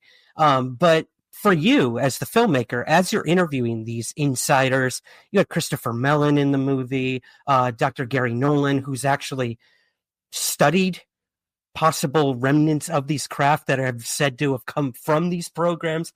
I mean, my head was spinning with the people that you were interviewing in this thing. So in your opinion, does what Michael Schellenberger, what he brought forward with Immaculate Constellation, does what you uncovered lend any credence to what he's claiming before the halls of Congress? So right before coming on your show, just 10 minutes ago, I was in correspondence on Signal with an individual who appears in the film as Navy X. Navy X Navy X reached out to me right after I went and did that NASA stunt. Mm-hmm. I basically got into NASA. That's a story in itself. We could say that for a later date. But got into NASA, and it was all publicized. It was broadcast live. And after that, that stunt, I get a message from a gentleman who's contemplating coming forward, but wants to do it anonymously. We met. We went on and did the interview, and this individual revealed that there is a database of high-resolution 4K imagery of UAP coming down from space, coming in and out of the oceans, exhibiting a technology that's just light years advanced from anything that we have now, or certainly, didn't have 80 years ago. The objects that don't have any wings, don't have any tail, don't make any noise, no air disturbance, have the ability to hover, accelerate from a standstill out of sight, the blink of an eye, transmedium, go underwater, come out, right? So it's atmosphere, up in the atmosphere or up in space. And so he described, and he gave as much details as he could as to where these can be found for members of Congress, people that are looking for this type of data. And so when I heard about Immaculate Constellation, which, it made kind of sense to me because I've heard from numerous Intel folks that the stuff does exist. It's one of the things that I addressed within the movie. So whether that has the name Immaculate Constellation or not, I don't know.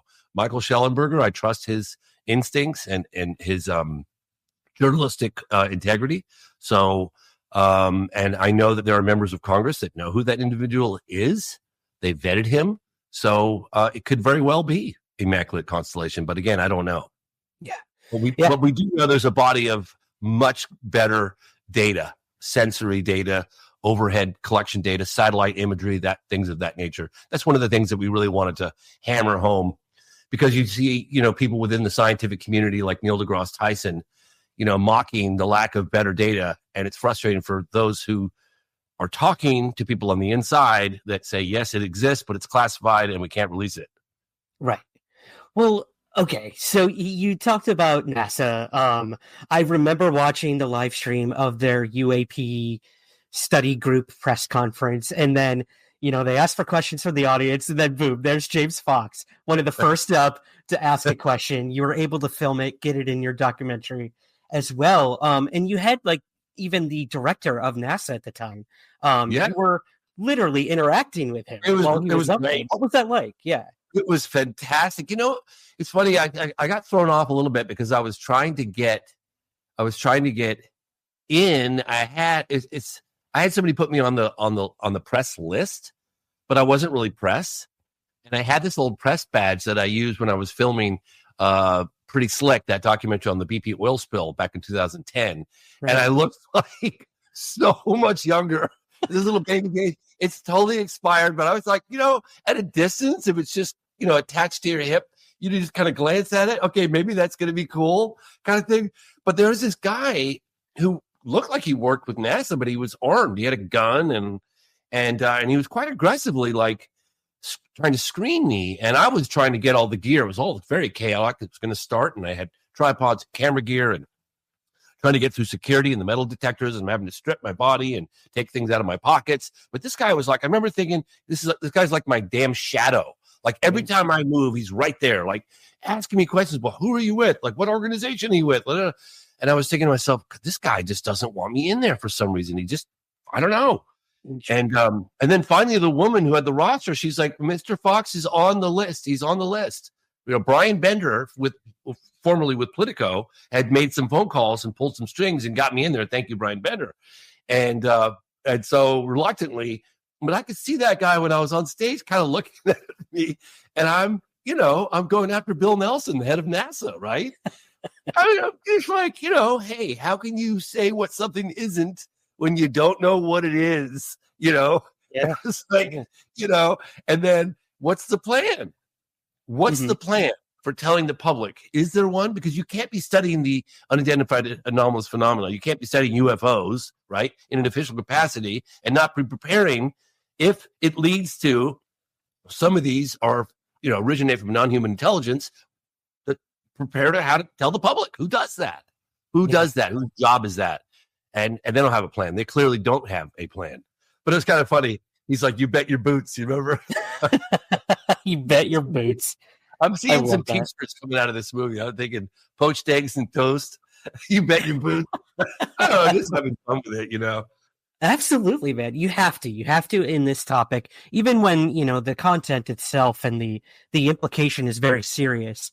If we can't laugh at the ridiculous nature sometimes of the phenomena itself and the culture that's sprung up around it, people like us, even, if you can't laugh at yourself, what the hell's the point, in my opinion? I could not agree more. I actually shared a funny story yesterday on one of the podcasts, because I was in my late 20s and I just landed in an interview with Edgar Mitchell.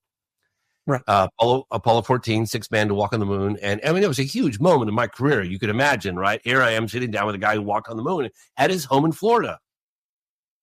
And it was funny. It was two things very memorable. One was I said to him, and I'd written countless letters because I don't think we had email. Maybe we just started having email. But in any case, for years, I was trying to get interviews with him. My God, I couldn't believe it. I just got denied. And then finally he met with me, and I said to him while we were shooting some B-roll, walking out in the pasture, I said, Dr. Mitchell, what ultimately caused you to decide to finally meet with me? I was expecting some profound, answer. He was impressed with this or that.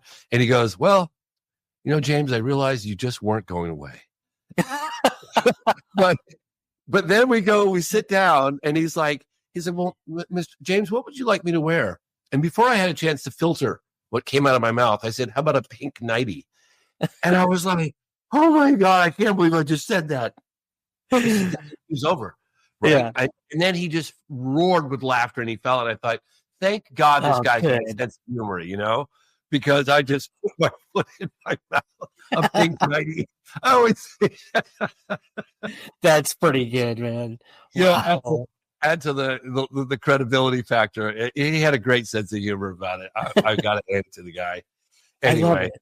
Yeah. Well, so we can laugh about it. I'm sure you've got some great stories behind the scenes of filming some of these interviews, but you have some interviews that are exclusive. People who've never been on camera before talking about this topic. You mentioned one of them earlier, someone from the Armed Services Committee. But I've never gone on camera before. Yeah, right. So tell us a little about some of the people in the movie who we should really be paying attention to. Well, I would say Len Val Logan. He was part of the task force. I think it was when it was the task force. I don't think he was part of Arrow. I think it was Jay Stratton and the UAP task force post 8-tip. But don't quote me on that. But he was definitely part of the task force with Jay Stratton.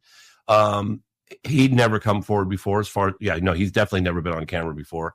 Kirk McConnell. And he says, I'll do the best I can and say as much as I can without violating my security oath. I have to be very careful. And in fact, I had to take the segments they appear in and they had to be approved. Right. So he had to have it approved, as did, Jason Sands and Kirk McConnell. He was very careful on what he said on camera. He said as much as he could say without fear of retribution. Kirk McConnell said at Armed Service Committee, he started in 2017, sticking his teeth into it. He had high-level clearances.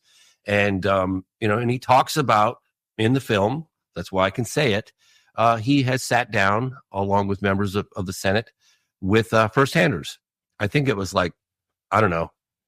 10, maybe 8, 10 to 12, something. I don't have an exact number, but somewhere around there. First-handers. And he says so in the film. That these people have high-level clearances, credible, both active and retired.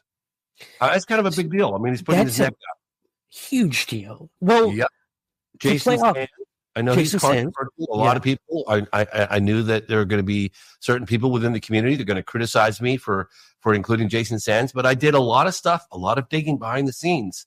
I did as best I could, to verify his credentials, to prove that he is who he says he was and he was where he says he was, right?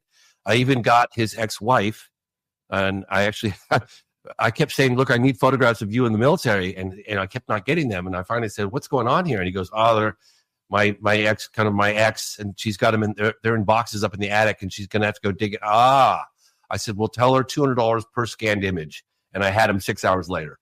So money talks, baby. Money talks, and I had to have them. You got to have them. Yeah. And I met with people on the inside, current, that vouched for him and said, look, probably suffering from PTSD, but he is who he says he is. He was where he says he was. We vetted him thoroughly. And he's even mentioned names of classified programs that he knew. So so I stuck by his side. And he's willing to take a lie detector test publicly, and he's willing to testify under oath, provided he's given immunity, to verify, to give the details necessary to verify his claims. So there we have it. So, okay. One of the biggest, I think, issues or things we run up against when it comes to the program per se is you have people testifying before Congress, Elizondo, the claims by a whistleblower to Schellenberger, the individuals you've spoken to. And it seems like, James, every time it comes back to, well, who are these people? Where's the location where the craft are being hidden or stored or worked on? What are the locations of these programs and whatnot? It's always, I could talk about that in a skiff or a classified setting. So that seems to be like the big roadblock right now, is like this idea of this mythological skiff that everyone talks about. And people like George Knapp have claimed, I've been in a skiff. Like, I've literally been in a skiff with these people. Why can't members of Congress get in there and do it to further their investigation into the claims being brought to them? So, like, what do you make of this whole, like, I don't want to say it's like a way out of it, like saying, oh, I could talk about that in a skiff, and then they can never actually get in the skiff to talk to these people. I don't think the skiff's going to solve it, because look, let's say you get Thomas Monheim, the current ICIG, Intelligence Community Inspector General, into a skiff, and he reveals the street addresses. Now what? It's still classified. So what, a members going to Congress maybe possibly leak it out? Then you don't have provenance.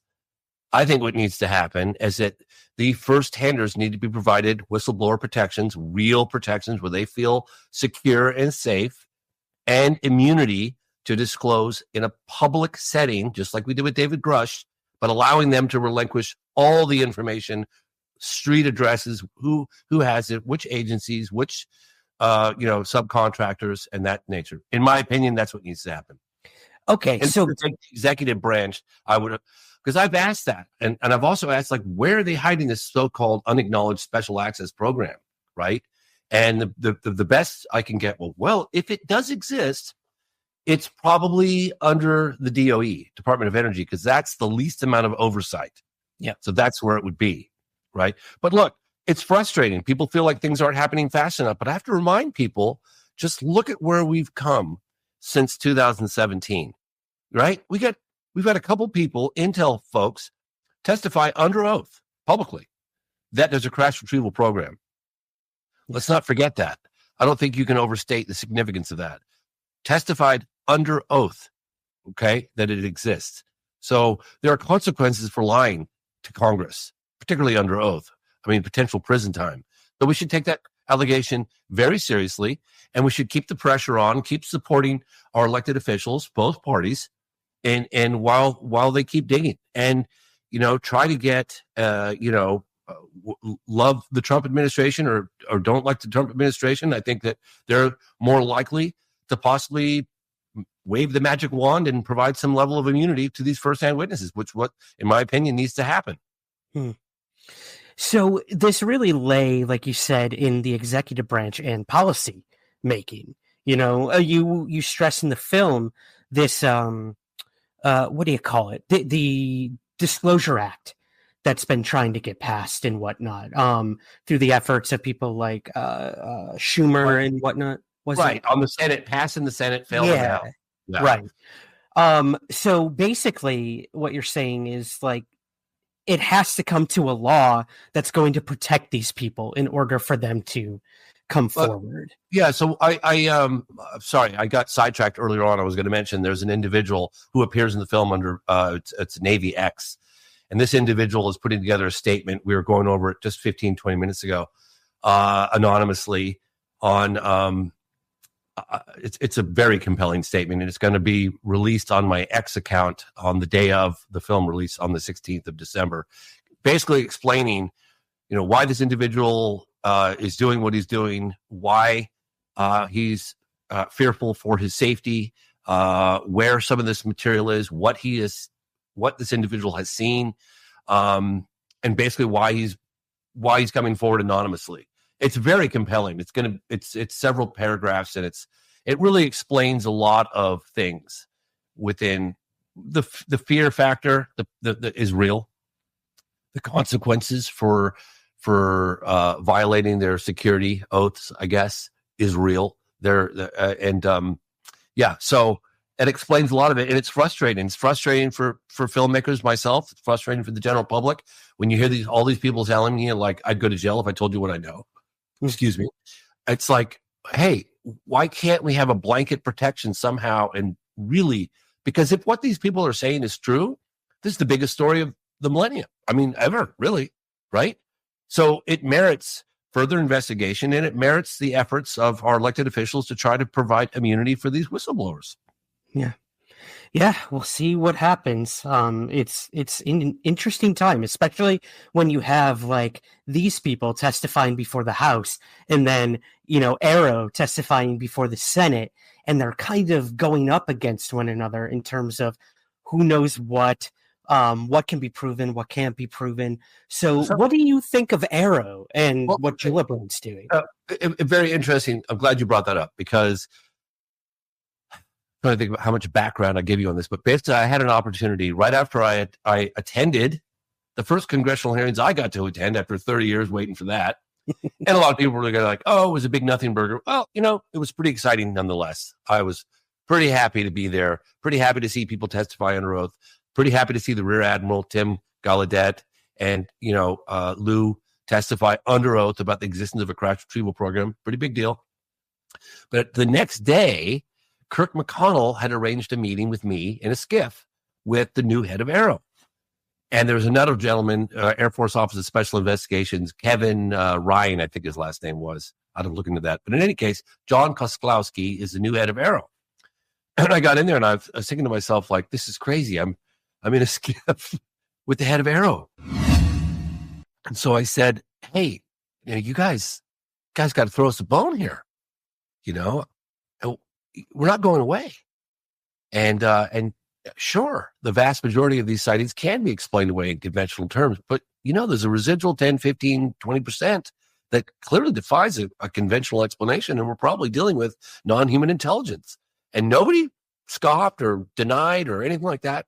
He looked at me and he goes, James, I can't part my own hair without approval from the DOD. And you can quote me on that. And I thought to myself, I thought about that for a while.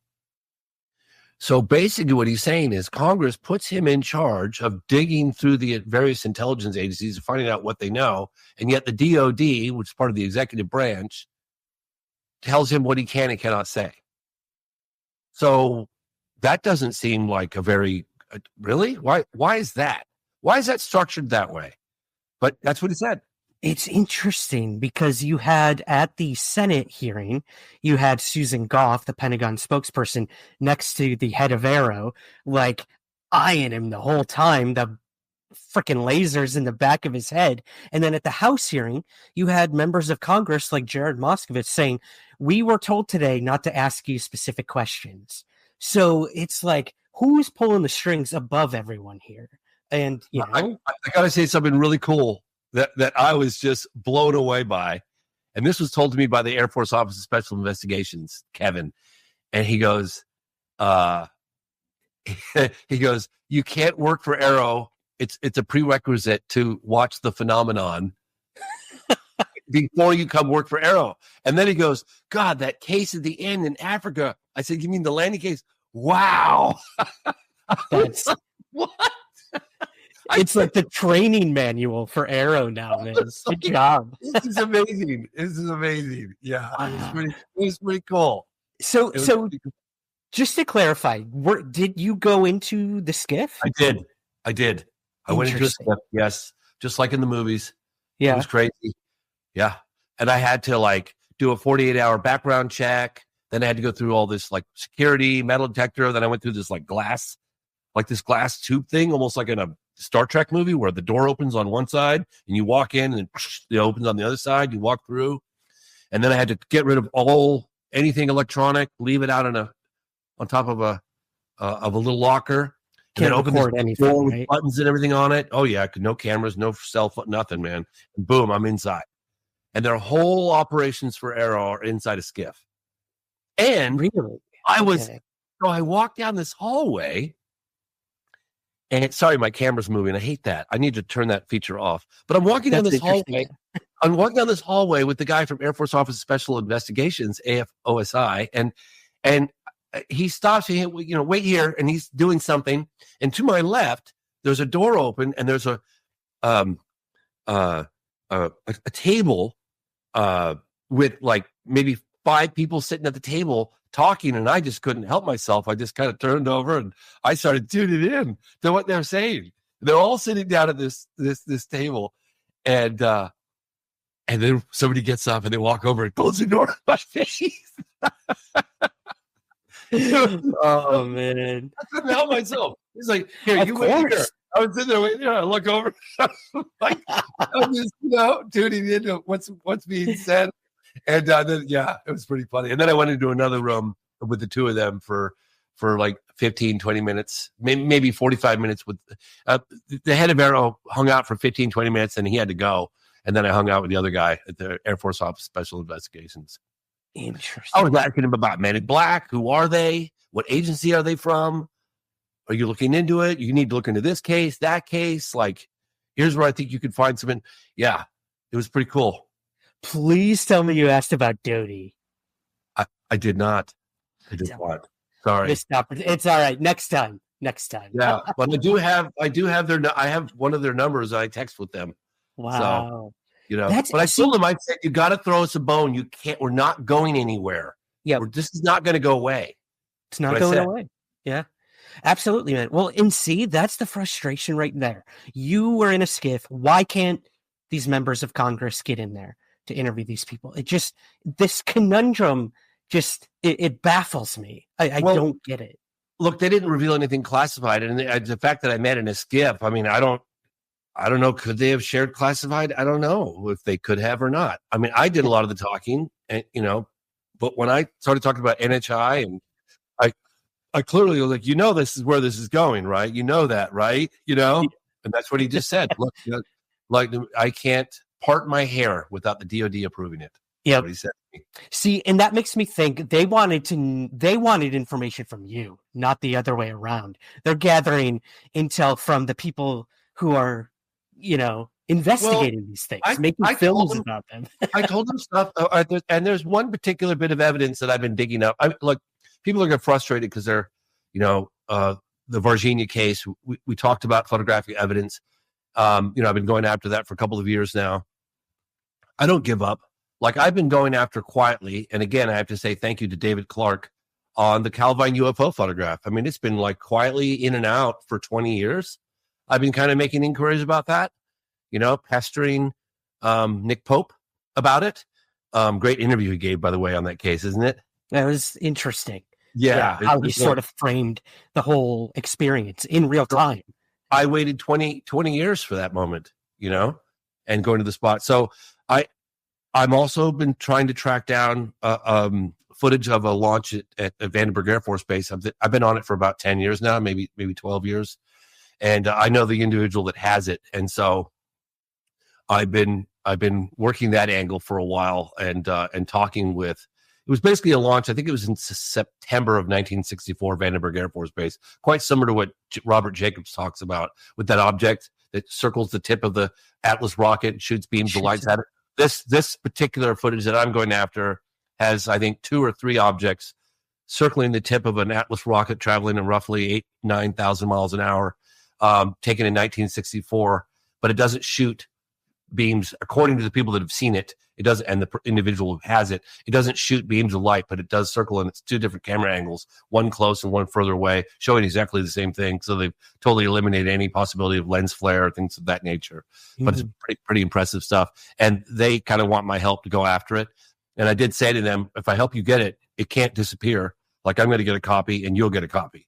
So, yeah, okay. So we're working together in tandem on it. Interesting. Well, okay.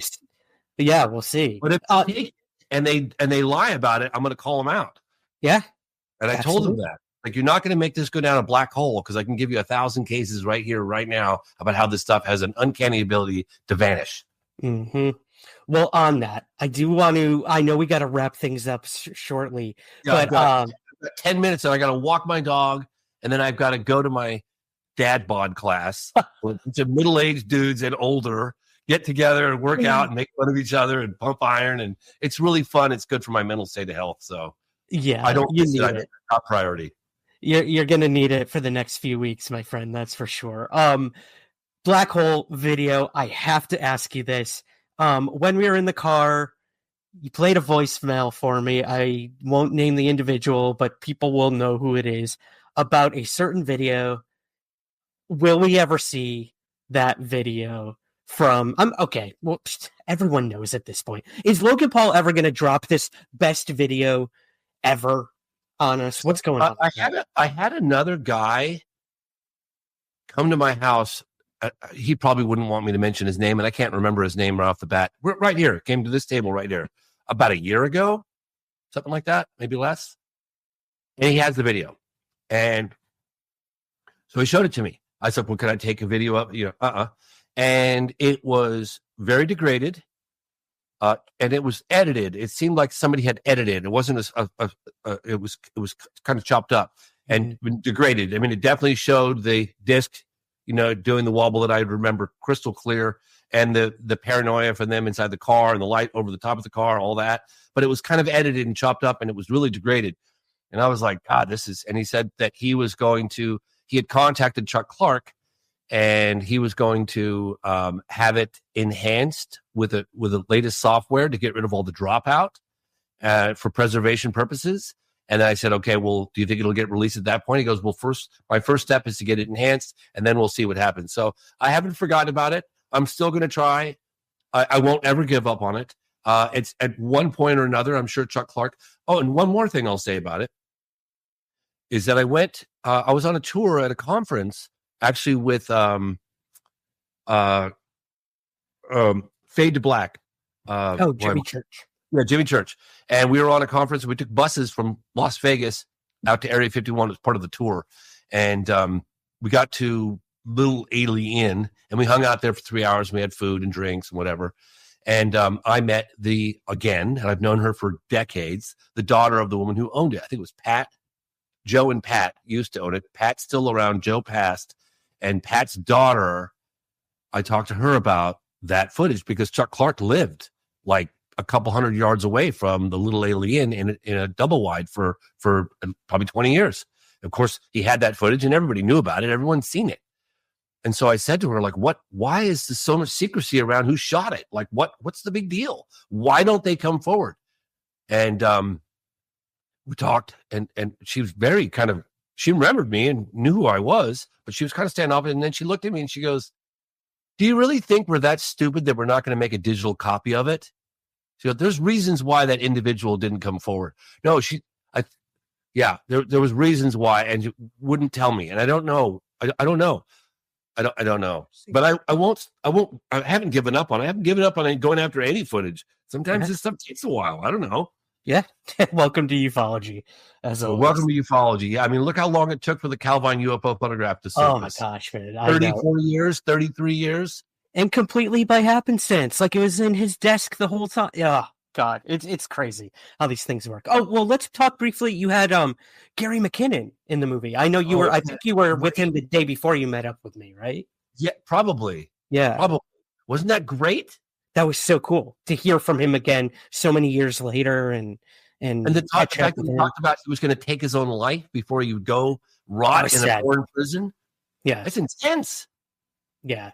So what do you make of his claims in the broader picture of the program? Well, it certainly aligns with the research that we've done and the intel officers telling us about so-called immaculate constellation, right? There's some sort of program that has all this high-resolution 4K data, right? Satellite collection data, all the sensory data. Yeah. It's got to be somewhere. We've talked to numerous people that have seen it, most of whom are willing to take a lie detector test that it does exist. So why not? Gary McKinnon, his claims, he's never changed his claims. He saw one image that was very impressive of an object that looked like it was not of this earth. And then also the officers, the non-terrestrial officers, what the hell is that? That's weird. Yeah. Who are those guys? Are those like astronauts? Right. Because non-terrestrial officers, or are they something else? Yeah. I remember thinking, look, one of the things, the place where I'm at now after 30 years is I finally gotten to a place where I go, James, I know this sounds crazy. You hear about different aspects of the phenomenon that you just have this knee-jerk reaction and go, that's impossible. There's no way in hell that happened. I've gone beyond that. Now I have to say, James, take a moment, suspend judgment, and at least consider this maybe a possibility. Maybe this did happen. And dig a little further. Don't just reject it. So that's where I'm at right now. I started thinking about Jason Sand's encounter in the desert. You know? That's pretty.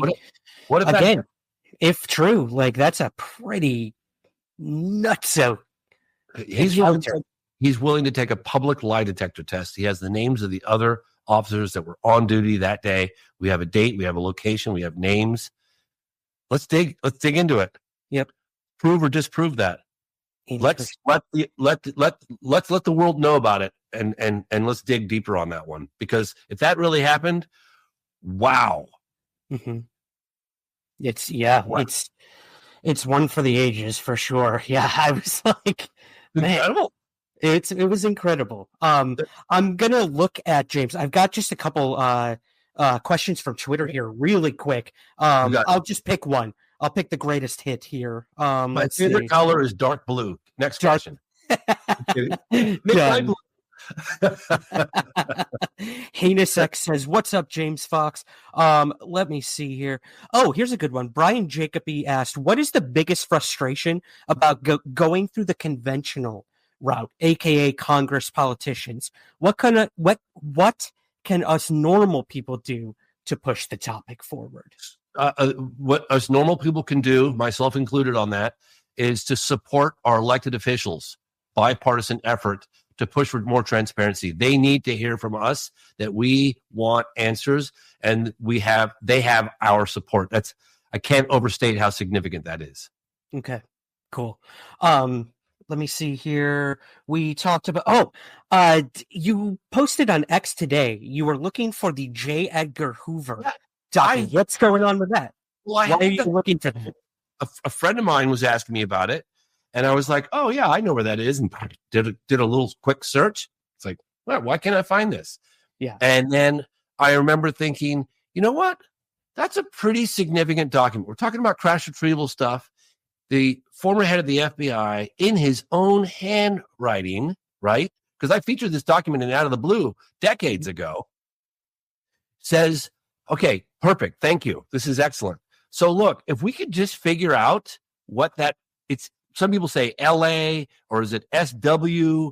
What is that? Because if that's SW, it could be the Southwest, which would mean could be Roswell, because he talks about it. And look at the date. It's July 15th. That's just a week or so after the Army would have grabbed it, right? Right. Because that's when Roswell happened. So this, in my opinion, because it's not typed, it's in his own handwriting, it's an official document from J. Edgar Hoover. And I know it's old, obviously, and I know it's been reported on, obviously, but let's do some analysis and find out what that says. Because if it's LA, then I'm just stumped. But if it's SW, it could be Southwest, which would mean Roswell, which is pretty significant. Like, let's not just throw this out just because it's old and it has been reported on the past. As far as I'm concerned, it's never really, we haven't gotten to the bottom of it. Yeah. It's interesting. Yeah. I was grabbed it and wouldn't let us have it for cursory examination. We must insist upon full access to discs recovered. This is a week or so after Roswell, 1947. Yeah. Like, come on, man. If this isn't a smoking and gun document, if we can just figure out, somebody needs to do some analysis work on that and find out because he says, for instance, in the something case, the Army grabbed it and wouldn't let us have it for cursory examination 1 week or so after Roswell, 10 days after Roswell, whatever that is. Like, wow, right? Yeah, it's crazy. And it could be no more appropriate than for your new film coming out. Well, it's super relevant right now. I mean, it's a relevant document. I know it's old and I know it's been reported on, but nobody's really gotten the bottom of it. What case is he talking about? Yeah. If that's the Southwest, then that's bingo, right? Yep, exactly. So anyway, yeah. I'd like to see, just bringing it to people's attention. I think it's relevant, very relevant. It would be crash retrieval, confirmation in the former head of the FBI's own handwriting, right? It's better than typing. It's in his handwriting. It could be analyzed. We should figure out what that is. I want to know your thoughts. What's going on in New Jersey, man? Like between the UK and New Jersey, like is this War of the Worlds? What's happening? I wish I had definitive answers, and I don't. I have a friend of mine who lives in New Jersey. He called me yesterday, Alessi, and he actually was with me in Virginia, Brazil, a couple of years ago, filming for Moment of Contact. And he calls me up, and I totally trust this guy. And he goes, "Hey, I live here. They're flying over my house." I said, "Well, tell me, what are you seeing?" He goes, "They're the size of an SUV, and they make noise, but they're hovering, and they're this, and they're that." I go, "They're making noise. Yeah, they're making noise, but their loiter time is hours as opposed to minutes. Now, I fly pretty advanced drones. I mean, relatively within the, I fly, for my movies, right? But I'm lucky to get 20 minutes flight time, maybe 25 of them. I'm really lucky under the right conditions. These things are up for hours. And in some instances, I've heard relatively credible reports of F-16s over more sensitive airspace, like military bases, going after them and them just outmaneuvering an F-16. Is that really true? Because if that's true, you're talking about potentially conventional propulsion, but highly advanced. So I don't know. I don't know what to think. It's really crazy. And the silence from the executive branch is deafening, really. I mean, they're saying, don't worry, you have nothing to fear. Really? But you don't know what they are? That doesn't make sense either. The Pentagon literally nothing to see here, folks. Nothing. They said that it's not U.S. tech and that it's what did they say? Not U.S. tech and it's not Iran, because one of the New Jersey reps said that he heard that it was Iranian technology and they were able to deny that. But then they also said this is not U.S. tech either. I'm like, what does that mean? They're giving horrible explanations. They're making matters worse. Yes, to do that. Because why don't you just follow one of them back wherever it goes? Follow it. Yeah. Duh. Like it makes me think they know. It really makes me think they know. And they should say, we know what they are. Don't worry about it. It's okay. But they don't say that either. Yeah. So I'm highly dubious. Come on. I know, man. Anyways, sorry, go ahead. Yeah. No, I don't want to end with a drone question. So I guess my big question for you is, what happens next? The film is coming out December 16th. What is the biggest thing people should pay attention to with the film, and where is this all heading as we go into 2025 with the UFO issue? Well, I think it's really important to keep the pressure on. I think we really are living in unprecedented times right now. It's happening. There's a culmination, right? And it's got the attention of Congress, starting to get the attention of the American public. In fact, globally, I remember the implications are for all of humanity, not just the United States, right? This is far-reaching global implications, and it potentially could be the biggest story in modern history. And I think we need to keep the pressure on, keep supporting the congressional effort to hold the intel community's feet to the fire, keep demanding answers, and don't let up. Now's not the time to let up. I want to say that this is the most independent production I've ever done, start to finish. We have no distributor. We're doing this entirely on our own. I had to borrow $250,000 just to pay to get it released. It's a long story, but there's a lot of unforeseen. There's just a lot of expenditures, PR companies, running ad space. I'm doing basically exactly what my distributor used to do. Like when I put out The Phenomenon, everything's the same. The people that acquire the film aren't going to see anything different. It's just that we're all paying out of pocket. We have no distribution company. We have an aggregator who posts it up on the Film Hub, but that's it. We do everything. So it's the first time in the history of all my films that has been that independent. The film's coming out on Amazon, iTunes, Apple, Vimeo. It's going to be expensive for the first 2 weeks. It's purchase only.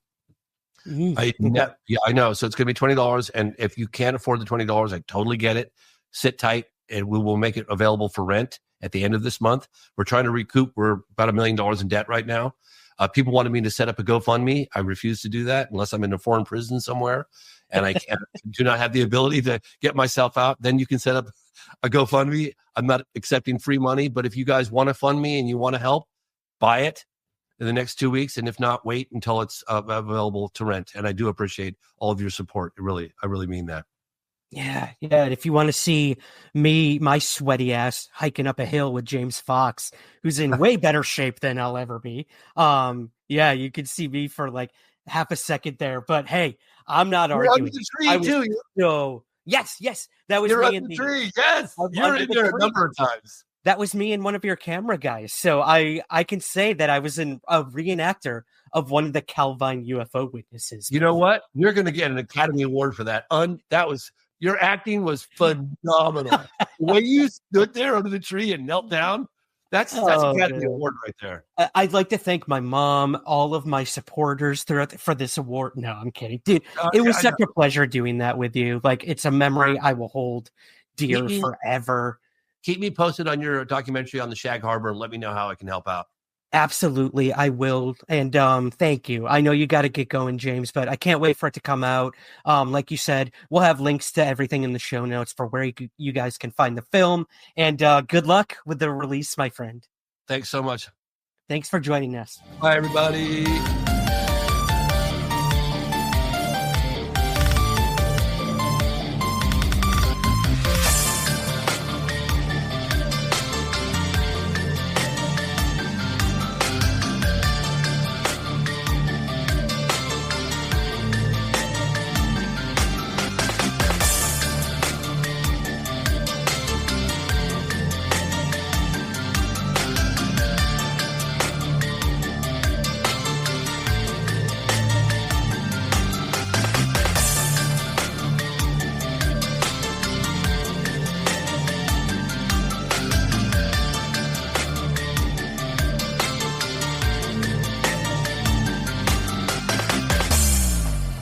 The Somewhere in the Skies podcast is part of the Lionsgate Sound Network. Please take a moment to rate and review the show on Apple Podcasts, Spotify, or wherever possible. Thank you for listening.